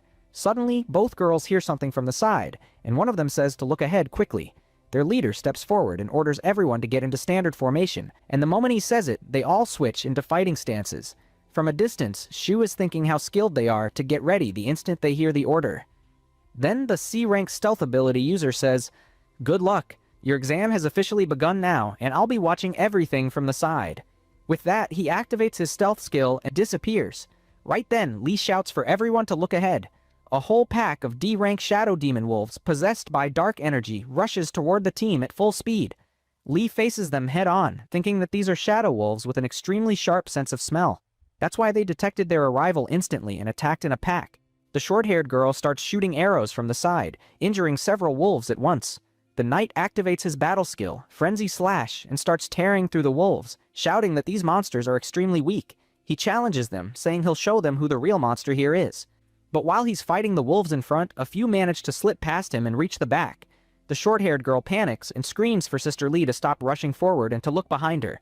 Before she can say anything else, a wolf scratches at the girl's arm with its teeth, though she barely manages to dodge the full attack. The healer runs toward her and says she'll help. But suddenly, a massive wolf appears behind her with its jaws wide open. Shu steps in and casually slashes the beast across the stomach with his claw attack, killing it instantly. The healer is completely shocked by what she just witnessed. Shu asks if she's okay, and the girl stammers out a yes. Shu immediately receives a notification in his system saying he earned 10 soul points. So he realizes he only gets soul points when he personally kills a beast, and that a single beast can give multiple points. He smiles, thinking that if such a small monster gave him 10 soul points, then higher level beasts must give even more. It's time to go deeper into the rift. The archer girl finishes off the demon wolf in front of her with an arrow and calls for healing. The red-haired healer runs over, activates her healing spell, and a yellow magic orb appears, quickly healing the wounds on the girl's hand. But the healer is still shaken, thinking about how the freshman boy saved her life. He was so fast that she didn't even see him move. The leader is still fighting 3 wolves, while the stealth ability C-rank judge observes from a distance, thinking that overall, their combat power is impressive, but their teamwork is terrible, especially their leader, Lee Rui. Even though he's a tank and the leader, he only cares about himself and earning more points. He doesn't care what happens to the others, whether they survive or not. He's overconfident because he's wearing a lot of high-level gear, but a rift is no joke. If they don't fix their teamwork soon, this test will be over very quickly. Lee releases a surge of rage power and smirks, saying the test is way too easy. He calls his teammates useless dead weight and says that if he were left alone, he could clear the entire rift by himself. As he talks, a strange stone-like creature approaches from behind. Lee spins and says, "You think you can sneak up on me and I won't notice?" He swings his sword at the creature's head. But it's not an ordinary wolf. It's a rock howl. The moment his sword hits, Newton's third law kicks in, and an equal and opposite force knocks the sword right out of his hand. He finally realizes the real danger. This is a D-rank rock howl, and it charges at him with a roar. Lee tries to protect himself with his arms and armor, screaming loudly. His teammates panic. The archer girl says their defense is extremely strong and they need to help him. But Lee's screaming has attracted all the wolves nearby, and they surround the group completely. The short-haired girl panics, and from a distance, the leader screams at the healer asking why she's just standing there. He demands she come heal him. The red-haired healer says he's too far away, but he threatens her, saying she has no choice. If something happens to him, the test will end here, and she will be responsible. Terrified, the girl starts walking toward him slowly. The archer girl screams for her not to go because it's too dangerous. Just then, a rock wolf charges at the healer. The judge panics, thinking about how the leader is using someone so much weaker as bait just to save himself, despite the dangerous beasts around him. She decides she'll have to intervene because she won't let anyone's life be risked in her test. But then her eyes widen. Right before the rock wolf can bite the healer's face, someone pulls her back. Shu steps in, activates his armored gloves, grabs the wolf's jaws, and crushes them like a biscuit. The beast dies instantly, and Shu earns 30 soul points. The hero gives a serious look and thinks, this rock wolf is a little stronger than the previous demon wolves. That's why I'm getting more soul points from it.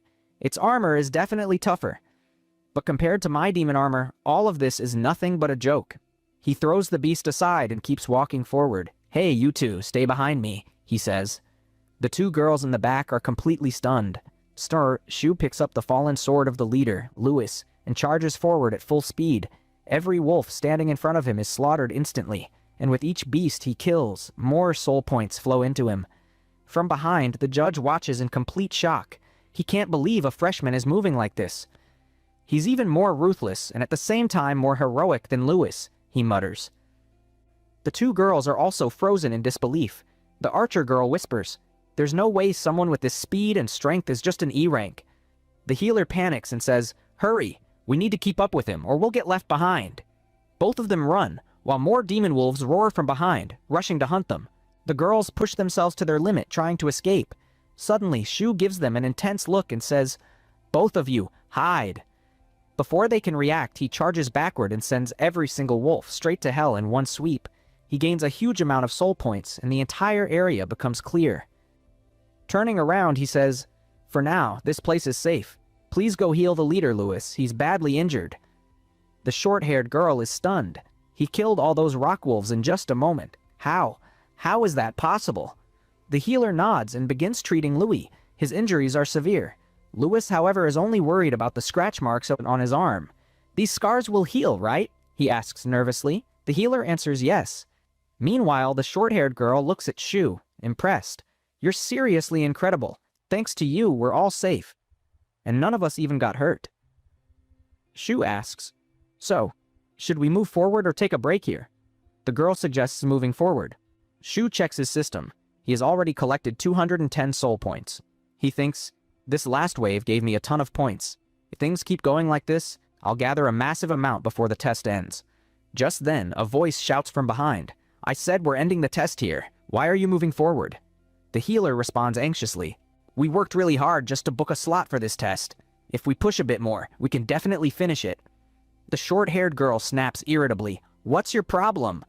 Lewis shouts, while I was fighting those beasts in front, that boy was fighting too, and you were all supposed to support us from behind, yet you didn't do anything. So tell me, how am I supposed to pass this exam with useless trash like you? You're nothing but dead weight to the team. Hearing this, the short-haired girl becomes furious. If you didn't charge forward like a psycho, we wouldn't even be in this situation. The healer tries to calm them down so the team doesn't fall apart. But Lewis refuses to back down. What are you trying to say? I'm the tank of this team. I got hurt this badly because of all you trash. Do you seriously think you can move forward without me? In his head, Lewis thinks, they're talking behind my back. I'll show them my real worth. If they want me to tank for them, they'll have to beg for it. You know? Suddenly, Shu steps forward and says, if that's how you feel, then you can stay here and wait for us. As for the rest of you, listen carefully. I'm willing to be tank. If you come with me, we can finish this exam as a real team. Lewis is enraged. You? A tank? Who do you think you are? Shu thinks, a chance to enter a rift is extremely rare. Now that I've got this opportunity, I'm not going to waste it. He says calmly, if the team needs a tank to move forward, then I'm ready to be that tank. I won't have any problems doing it. Lewis scoffs arrogantly. Just because you waved around a little sword and killed a few rock wolves, you think you're strong? Listen carefully. Without any gear, you're nothing but dust in front of this Rift's boss. But the girls disagree. We trust Shu, they say. We're going with him. Louis, come if you want. Stay if you don't. It won't bother us. Louis' own strategy backfires on him. Furious, he shouts, "You're seriously gambling on a kid who has no gear or potential?" The archer girl smirks. "I've observed his skills very closely. He deserves a chance." The red-haired healer nods. "I worked too hard to get here. I'm not letting this opportunity go to waste." The short-haired girl closes her eyes, steps forward, and says, "At the very least, he's more mature and reliable than someone who cries over tiny scratches. I'm not sure who the real child is here." She adds, "If you don't want to come, then sit here and wait for us. We're leaving." She waves goodbye and walks away. Louis is left standing there with his mouth open, speechless. Inside, he's boiling with rage. "I'm the captain. And they dare ignore me? Just wait. You'll all regret this decision later." The scene shifts. A large number of rock wolves roar from the depths of the dungeon and charge forward. Arrows hit the soft spots outside their armored protection, fired by the short-haired archer girl. She smiles and says, "All right, I blocked one. Your turn." Shu rushes in and, using his armored gloves, kills both beasts instantly. More soul points flow in. The green-haired girl gives support from the back, while the healer helps track monster positions and watches their surroundings. Suddenly, a demon wolf charges from behind toward the girls. Before it reaches them, a rock slams into it from the side, killing it instantly. Shu had thrown it. He asks, "Hey, are you both okay?" They nod, and the archer finishes off the wolf to confirm its death. Check. The healer steps forward. "Looks like that was the last demon wolf here. The rift is almost clear." The short-haired girl beams with excitement. "Did you count how many demon monsters we've taken down so far?" The red-haired healer thinks for a moment. "At least 40 to 50. She smiles. "And it's all thanks to our new team member. With a tank like him leading the way, the rest of us barely need to think." Shu smiles and turns around. "Come on, it's not just me. It's our teamwork that made this mission go so smoothly." They keep moving deeper into the rift, getting more excited. "Looks like we're almost at the end," one of them says. Suddenly, the archer girl asks Shu, "Hey, whenever you attack those monsters, your hands glow with a strange blue light for a moment and then vanish. I've never seen anything like it. Can you explain it?" The red-haired healer jumps in excitedly. "Yes, I noticed it too." Shu casually transforms his hand into armored gloves and says, "I don't really know much about it, but one day it suddenly appeared on my hand, and now I can summon it any time I want, and make it disappear whenever I need to." In his mind, Shu thinks, "I can never tell them the truth. It would create too much confusion in their heads, and that might backfire on me in the future." Both girls stare at Shu's armored hand with excitement. The bloody-haired girl says eagerly, "It's possible you're an early awakener, someone who awakened their ability even before reaching D rank." The archer girl gets annoyed and says, "Before joining our team, you told us you hadn't activated your potential yet. So tell us, did you lie to us? What is all this?" The bloody-haired girl quickly calms her down. "Look, he's a new guy. Maybe he doesn't fully understand the rules yet. Besides, awakening before D rank is considered extremely rare." She looks at Shu and says, "If you have any extra power or ability, you really should tell the team before joining. Otherwise, people will underestimate you. And anyway, tanks are always in the highest demand." Shu thanks her for the information. With his hands folded behind him, he thinks, "Seriously, having a team is way more important than I thought when entering these rifts. I fought so many beasts here, but because they got the last hit, they stole all my points. Who knows how many points I could have had by now. Next time, I'll try exploring a rift alone. At least I won't have to compete with teammates over kill numbers." We see that Shu currently has 810 soul points. He thinks, "I need at least 2,000 points to level up." As they continue moving, the C-rank judge behind them watches in disbelief. "I can't believe this. An E-rank freshman is leading a team like this. He's honestly strong, and all his decisions have been excellent. Compared to Louis, he's 1,000 times better. Lynn really trusted this boy a lot, and she brought him into the team at the last moment. At this rate, they'll probably finish the test very soon." Then the judge becomes suspicious. But the strange part is, their arrogant leader Louis is following them quietly from behind. Is he planning something? The scene shifts back to Shu's team. The braided hair girl says in shock, "Is that it? Are we seriously at the end already?" They have reached almost the end of the rift and they still haven't seen a boss. The bloody-haired girl says, maybe this is a special rift without a boss. Or maybe when we were fighting all those beasts earlier, we accidentally killed the boss without realizing it. But the archer girl shakes her head nervously. That's completely impossible. A dungeon's boss is considered the core. If the rift isn't destroyed yet, that means the boss is still alive somewhere. As they talk, we see something watching them from above in the shadows. Suddenly, Zhu's perception ability activates. His senses sharpen instantly and he feels danger behind them. He shouts, "Everyone move, it's right above us." A vicious beast wrapped in black shadow dives down with a roar and smashes into the ground, creating a shockwave that forces everyone to jump back. The archer girl panics. This isn't just one beast, I can feel multiple auras. In the smoke, a pair of glowing eyes appears. As the dust clears, more yellow eyes appear behind it, several beasts hidden in the dark. The girls panic completely. They stare in horror. Is this some kind of joke? What is happening? From the smoke emerges a D-rank joint shadow demon, followed by 2 elite-level D-rank joint shadow demon wolves. And behind them, a massive D-rank joint rock king reveals itself. Compared to these monsters, Zhu's team looks as small as ants. Suddenly, the stealth-type judge appears in front of them and shouts, "The test ends here. All of you, get out of this place right now." She says, "These demon wolves aren't normal wolves. They're elite monsters, and that rock beast is a boss-level monster. The difficulty has risen far beyond a normal exam. We had no idea this was happening. There's absolutely no way you can handle this with your current skills. Leave now while you still can. If they attack together, even I won't be able to protect all of you." But Zhu looks at the demon wolves like they're a treasure chest full of soul points. He thinks, if I kill all 4 of them by myself, I can get a massive amount of points.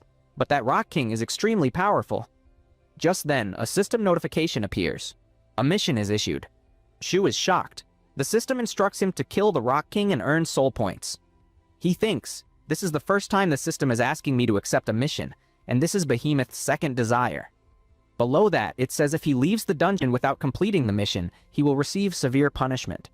Zhu remembers, last time I tried to break the contract, I faced hellfire. And punishment here probably means dying in that hellfire again. So it looks like I don't have a choice. I'm being forced to fight these beasts. His eyes glow blue and a grin spreads across his face. He thinks, looks like the real adventure is finally starting. He says, "Senior, stay behind me. I'll handle them." The judge is stunned. Don't tell me. This E-rank newbie is planning to fight all of them. Zhu has already made up his mind. These beasts will all become my prey. His armored gloves reappear, releasing blue lightning and a crackling thunder sound. A notification pops up. Combat skill, demon armor attached. Then his profile window appears, showing that Behemoth still has 993 remaining desires. Zhu slowly stepped toward those beasts. The monsters looked at him as if he were nothing more than a tiny mouse, far too small to matter. On the other side, the judge rushed forward in a panic and shouted, "Hey, have you lost your mind? You want to fight all 4 of those monsters alone? Look, that one is a boss monster. This isn't a joke. You're putting your life at risk." The girl with the tied-up hair quickly said, "Senior Suhan, please stop and calm down. I don't think this guy would act recklessly. He must have some kind of trump card that'll help him handle this fight." Hearing that, the judge, still worried, activated her stealth ability and disappeared. Her voice echoed, "Fine. If a student truly wants to fight and prove themselves, then as an examiner, I have to respect that decision. Even if it costs him his life, I still have to let him try. I just hope you don't regret your choice later." With that, she vanished. Both girls, running back for cover, called out, "Don't push yourself too hard. If it feels like those beasts are overwhelming you, then run straight toward us." Zhu looked at the monster's aura and immediately understood. Maybe their level was lower like the previous monsters, but their power was on a whole different scale. Still, he thought, I have the demon armor. With its protection, I should at least be able to withstand their blows. The boss monster stood there with a devilish expression, almost as if it were laughing at Zhu. Zhu smirked back and thought, even after seeing these dangerous beasts, I don't feel scared at all. Then, with his own devil-like grin, he whispered, "Because behind me stands someone far more terrifying than all of you, a demon on my side." He was talking about Behemoth. The Beast King roared fiercely. His 3 elite-tier wolves charged forward, and the boss monster rushed straight towards Zhu to attack. Zhu immediately activated his perception ability, sharpening his senses to the limit. He dodged the king monster's razor-sharp strike, but the 3 demon wolves surrounded him instantly.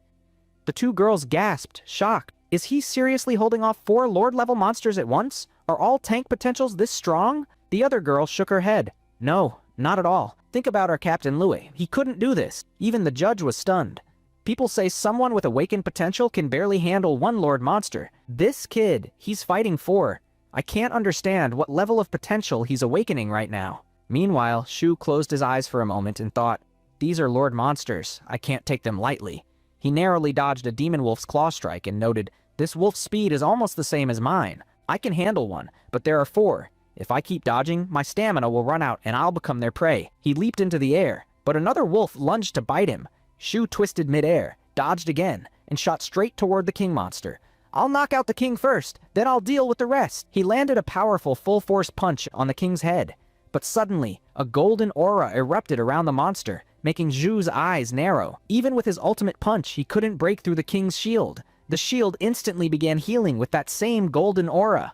The beast roared again. Golden light burst out from its entire body. It had activated its Lord skill. The force pushed Shu back as cracks on the shield healed at incredible speed. Shu retreated, thinking, its healing speed is insane. I have to find a weakness somehow. Elsewhere, Captain Louis was watching the fight from behind. His jaw dropped. Is that kid an E-rank beginner? Fighting 4 D-rank Lord monsters? How is that even possible? A grin slowly spread across his face. Relax. If he can handle them, then that means the monsters aren't even that strong. If I were there instead of that weak E-rank newbie, I could finish them easily. He gripped his sword tightly. This is my moment. As the captain of this team, taking down Lord monsters is my responsibility. That newbie won't steal my achievement. He let out a loud shout and charged toward the monsters from behind Shu. Then an evil idea flashed through his mind. If, by accident, I take down the monsters and kill that kid at the same time, no one would suspect me, and I'd get all the credit for killing the boss monster. He smirked darkly. Yeah, let's do that. Louis shouted loudly, Shu, get ready to die. But Shu casually struck his hand with a punch, knocking the sword right out of Louis's grip. Shu calmly said, perfect timing, and then jumped away from him. At that exact moment, the demon monster's claw swung forward, straight toward Louis. Louis screamed, defense enhancement, maximum power! But the monster's attack shattered his shield and sent him flying through the air. He crashed hard against the back wall, screaming in pain. Even inside the shield, the monster's claws had cut through him. His sword spun in the air and fell to the ground. Shu sprinted forward and grabbed the sword before it hit the floor. The next moment, he was already climbing up the dungeon ceiling with the monster positioned directly beneath him. Zhu's expression turned serious. All right, I'm fully ready. It's time. He said, system, put all my soul points into agility, into speed. He had 800 points, and after adding them all to agility, his 0-point agility shot straight up to 5, unlocking a new combat skill, Godspeed. Shu launched himself down from the ceiling. The next moment he landed on the ground in a blur, and blood dripped from above. He had sliced a demon wolf's head clean off its body. He received 750 soul coins for the kill. Shu smiled. Finally, 1 down. A notification appeared. He had earned the title Godspeed, granting him an additional 10 agility points on top of his current level. His new agility stat became 15. The remaining 2 demon wolves trembled with fear. Shu rushed in with the sword, killed the second wolf instantly and said, all right, that makes 2. He earned another 750 soul points. The judge stood frozen in shock. His speed, it just keeps increasing. What is happening here? Only the last demon wolf remained, trembling and confused. Meanwhile, the 2 girls reached Captain Louis and dragged him out of the fighting zone. That moment, the last demon wolf noticed them and lunged straight toward them. The short-haired girl stepped forward. Do you really think we're that weak? That you can bully us? She unleashed a powerful wind-converging burst, blasting green light as the monster was pushed back.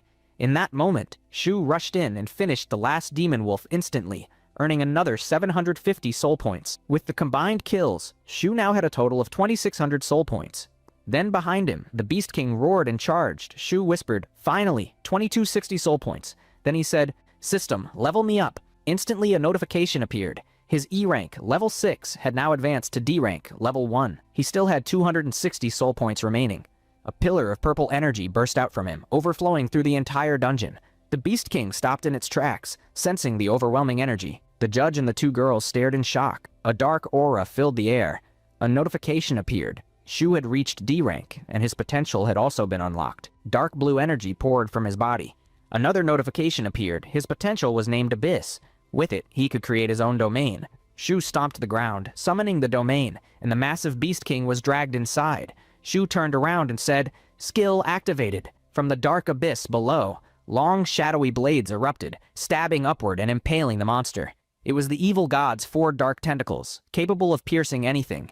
Fear filled the Beast King's eyes. Shu stepped forward and sliced off its head, ending the boss monster instantly. He stood still for a moment, letting his abyss ability fade away. A notification appeared. He had earned 5,000 soul points for killing the boss. Shu thought, as I expected, killing a lord monster gives a lot of points, but 5,000?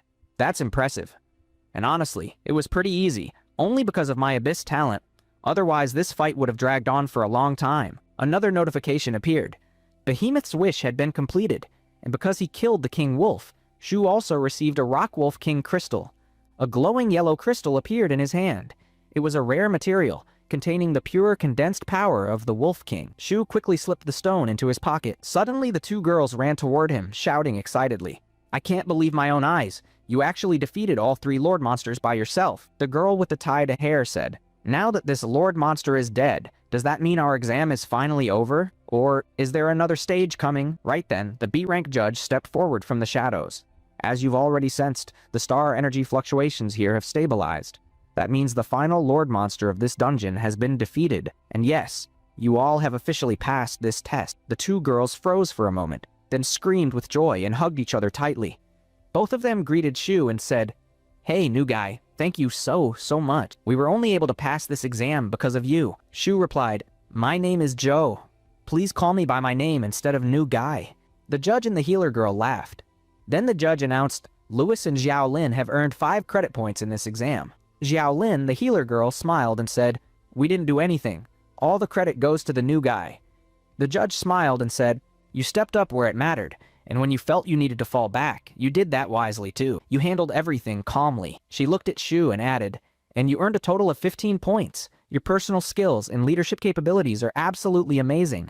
On top of that, you defeated the Lord Monster all by yourself, which earned you a full 10 out of 10 points. And since Louis was supposed to be your leader, his 5 points are added to your score as well." Hearing this, both girls were shocked. The healer said, 15 points? I've never heard of anyone scoring that high. This was a 10-point exam, but he's getting 15? Shu thanked the judge, and she kept praising him. Suddenly, Louis came running from behind, yelling, "How could you do that? How could you give him my credit?" The judge spoke in a calm but serious tone. "Because you ignored your teammates. You never treated them as part of your team. And if you don't consider yourself part of the team, why should you get any points? And besides, you were the team captain. During the fight, you broke formation just to save your own points, putting your teammates in danger.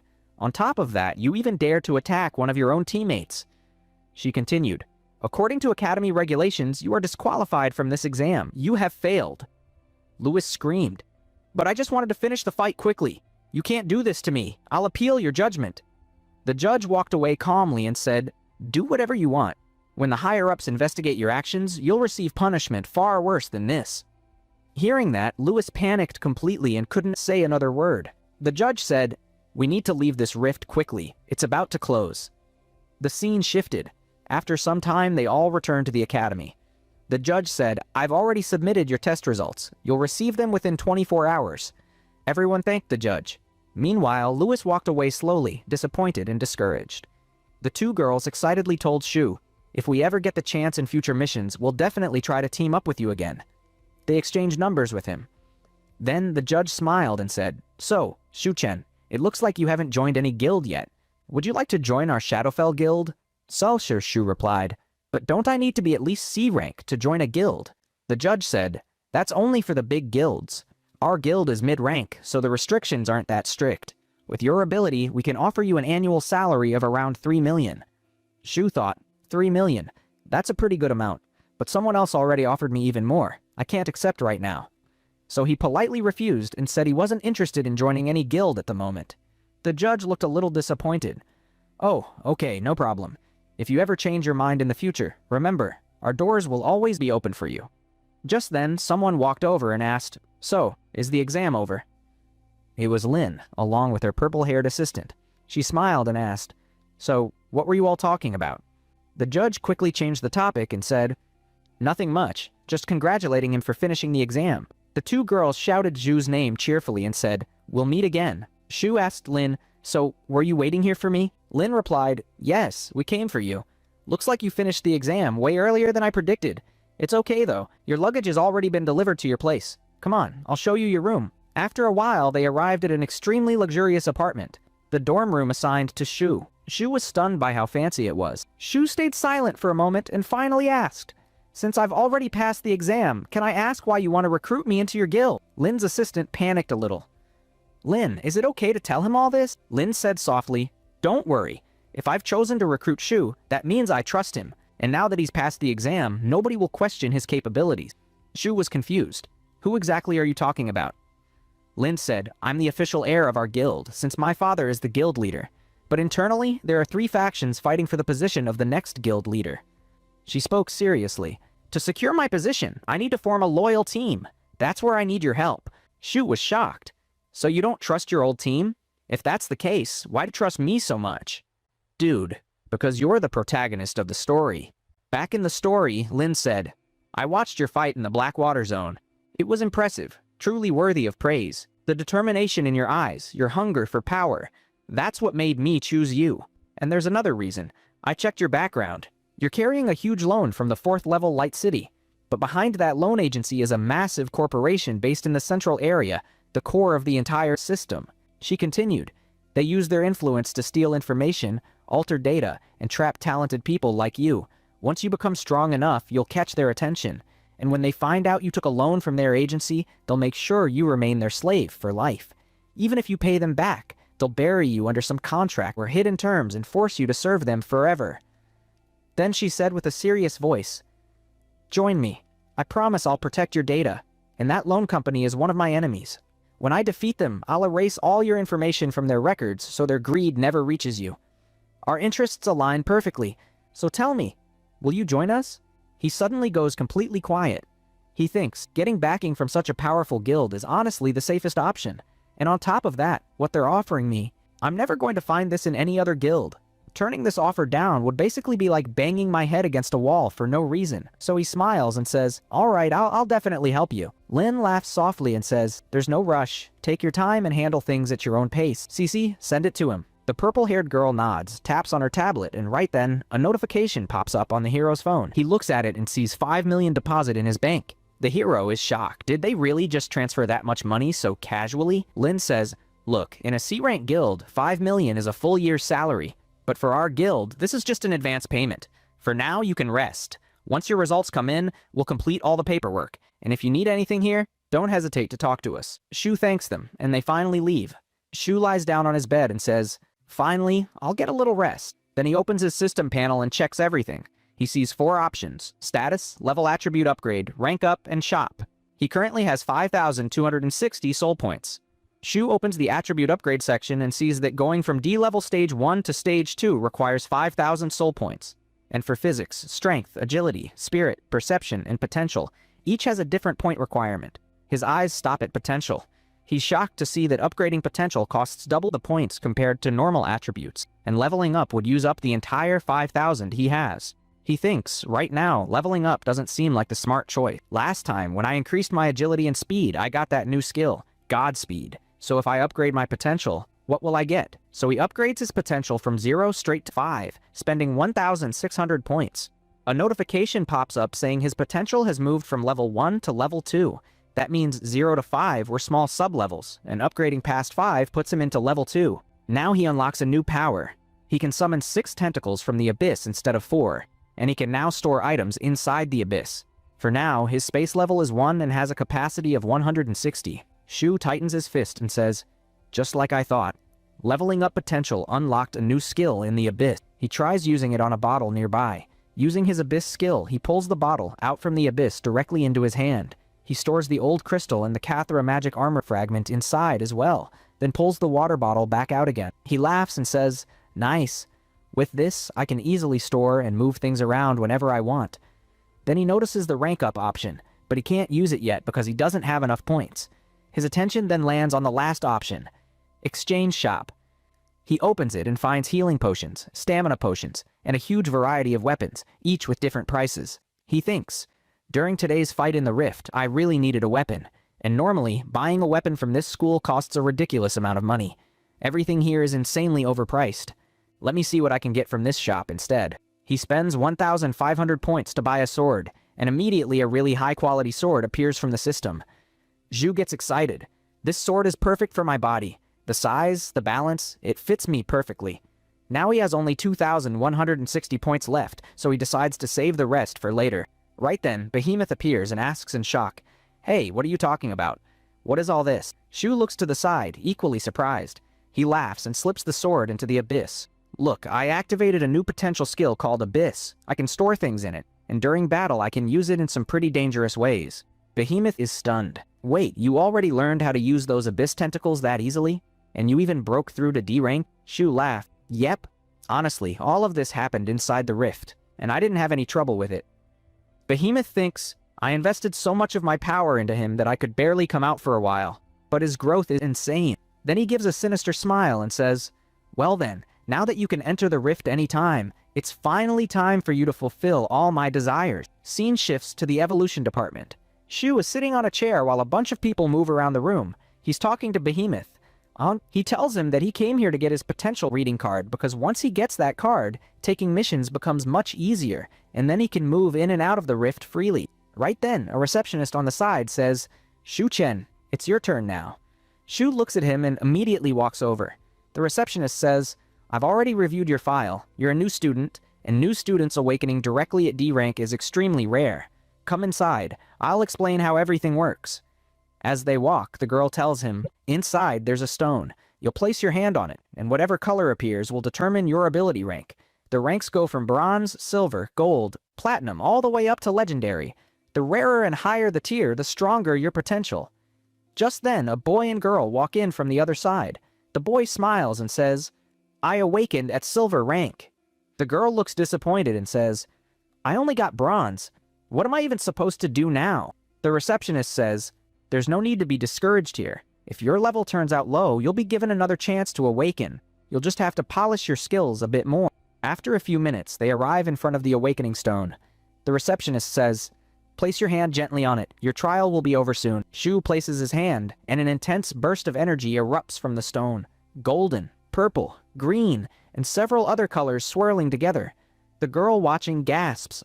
Why is the stone's color fluctuating so much? This isn't normal. It usually stabilizes quickly. She checks the system panel, but even the scanner shows no stable reading. A moment later, the stone glows with a deep purple energy, and dark energy starts overflowing from it. A black shadow is projected above the stone. People nearby stare in shock. "Look at that! There's an incredibly intense star energy fluctuation. What kind of potential did this kid awaken? I can barely breathe from the pressure." Zhu's aura grows so massive that it fills the entire room. The receptionist freezes in disbelief. "I've never seen a color like this in my life. What kind of power does he possess?" Suddenly, text appears on the awakening stone. Apostile rank, purple. Zhu looks at his system, but can't find any definition for apostile or purple rank. The girl is just as shocked and says, "I've never heard of an apostile profession, and there's no information about a purple rank either. What is going on?" Zhu asks, "What is this apostile profession supposed to be?" The girl explains, "Normally when a new awakener awakens, the reading is incomplete. That's why their initial name is usually something like Flame, Storm, or Water. When their power matures, it changes to Flame Warrior, Storm Mage, and so on. Only then are they considered a complete awakener. But you just awakened for the first time, and it's already showing your full profession. How is that even possible?" Just then, a manager walks in. "What's with all the noise?" The receptionist explains everything about Zhu. His profession, the readings, the color. The manager's eyes narrow in shock. "Give me the tablet." He checks the frequency readings and says, "This system isn't made from anything in our world. It's crafted from materials found inside the rift. That means the results can't be wrong, which means this purple rank and this profession, they're completely new. This is the first time we've ever detected something like this." He immediately informs someone through his earpiece, asking them to gather all information related to this discovery. The receptionist picks up a card and says, "Zhu's card is ready. The purple color is already printed on it." The manager hands it to Zhu and says, "We have no idea what your information means right now, but in the future, after seeing your achievements, we'll determine whether this rank is powerful or weak. For now, we're classifying it as a unique rank." Zhu looks at the black and purple card that contains all his details. He's shocked too. What exactly is purple rank? Did this happen because of his creation authority? People nearby whisper among themselves. What is apostile? Is it stronger than bronze or weaker? No one knows. Shu thinks, whatever. All I understand is that apostille sounds like servant. Basically, I'm Behemoth's servant. That must be what this profession means. He sighs. Anyway, I should go take a mission. He arrives at the mission hall. As soon as he enters, a guy walks up and says, "Looking for missions? We're about to take one and need one more person. It's a safe mission, just stone mining. Want to join?" The hero asks for details, and the guy shows everything on his phone. Shu sees that even this small mission pays money and awards 2 credits. He immediately gets excited and accepts. The guy guides Shu to register his name and explains how future missions will work. Then he takes Shu to meet the other 2 team members. Shu asks, "Is a judge not going with us?" The man in the green coat laughs. Judges only supervise freshman exams. For normal missions, you'd have to pay a huge fee to bring one along. Don't worry, this mission isn't dangerous anyway. The scene shifts to the crystal mining rift. Everyone is amazed by the beautiful glowing stones. Shu smiles and says, "This place is gorgeous." Behemoth, watching through their link, thinks, "I can't ignore this feeling." He immediately issues a mission to Shu. Shu sees that he has only 1 hour to collect 150 crystal ores, and failure isn't allowed. Behemoth says, "These crystals contain a ton of star energy. If I absorb them, I can recover my power quickly. Kid, you're going to have to work hard for the next hour. Now get moving." Before Shu even responds, the guy in the green coat walks over with a spare pickaxe and says, "Let's get started. I brought an extra pickaxe. You can use this." A little while later, Shu and the guy are mining while the other 2 transport the stone. The man says excitedly, "I didn't think you'd be this strong. You must have a strength-type potential." Shu awkwardly nods while looking around. The guy adds, "Offensive-type ability users have an easy time finding teams, but I awakened with just a basic enhancer-type potential, which is useless in real combat. That's why I work in crystal mining." Just then, Behemoth says, "Hey kid, stop talking. I'm trying to absorb the stones, but it's not working." "Why not?" Shu gets worried. He picks up a stone and tries storing it in his abyss, but it doesn't work. He realizes the ore doesn't belong to him. Shu thinks, "So whose stone is this? I literally just mined it from this cave." Right then, the guy in the green coat gets nervous and says, "Why are you staring at that stone like that? Are you planning to steal these? Don't even think about doing something that stupid. Our school owns this entire mine. If you get caught, you'll face serious punishment." Shu panics a little and says to Behemoth, "If the school owns the mine, then I can't collect a single stone, so how am I supposed to finish this mission in 1 hour?" Behemoth replies, "That's your problem. I gave you the mission, and you have to complete it. If you fail, you'll lose your life. You remember that, right?" Before they can say anything more, the ground suddenly starts shaking like an earthquake. The guy shouts, "We need to get out of here, now! I think the mine is about to collapse." Another teammate screams, "Look over there! It's the crystal-eating kingworm!" A massive segmented worm, with its giant mouth wide open, charges straight toward them. Everyone starts running in fear. All the guards told us this mission was 100% safe. Then how did a king-class monster get here? It must have woken up because of the vibrations from our mining. Forget everything else. Just run. Shu looks back while running and thinks, is this monster's nest deeper inside the crystal layers? He keeps running with them, but the monster crawls rapidly, getting extremely close to him. Shu glances sideways, grabs the guy in the green coat, and shoves him forward to save him. The guy stumbles and falls ahead, but the monster lunges straight at Shu. Everyone screams, "No, Shu!" And with that shout, the story updates once again. So what do you think? Will Shu be able to fight this monster? And can he fulfill Behemoth's demand within 1 hour? The next part is going to be incredibly exciting. If even one small thing changes, we might witness an amazing scene. If you enjoyed today's video, make sure to like and hit the hype button so the video can reach more people.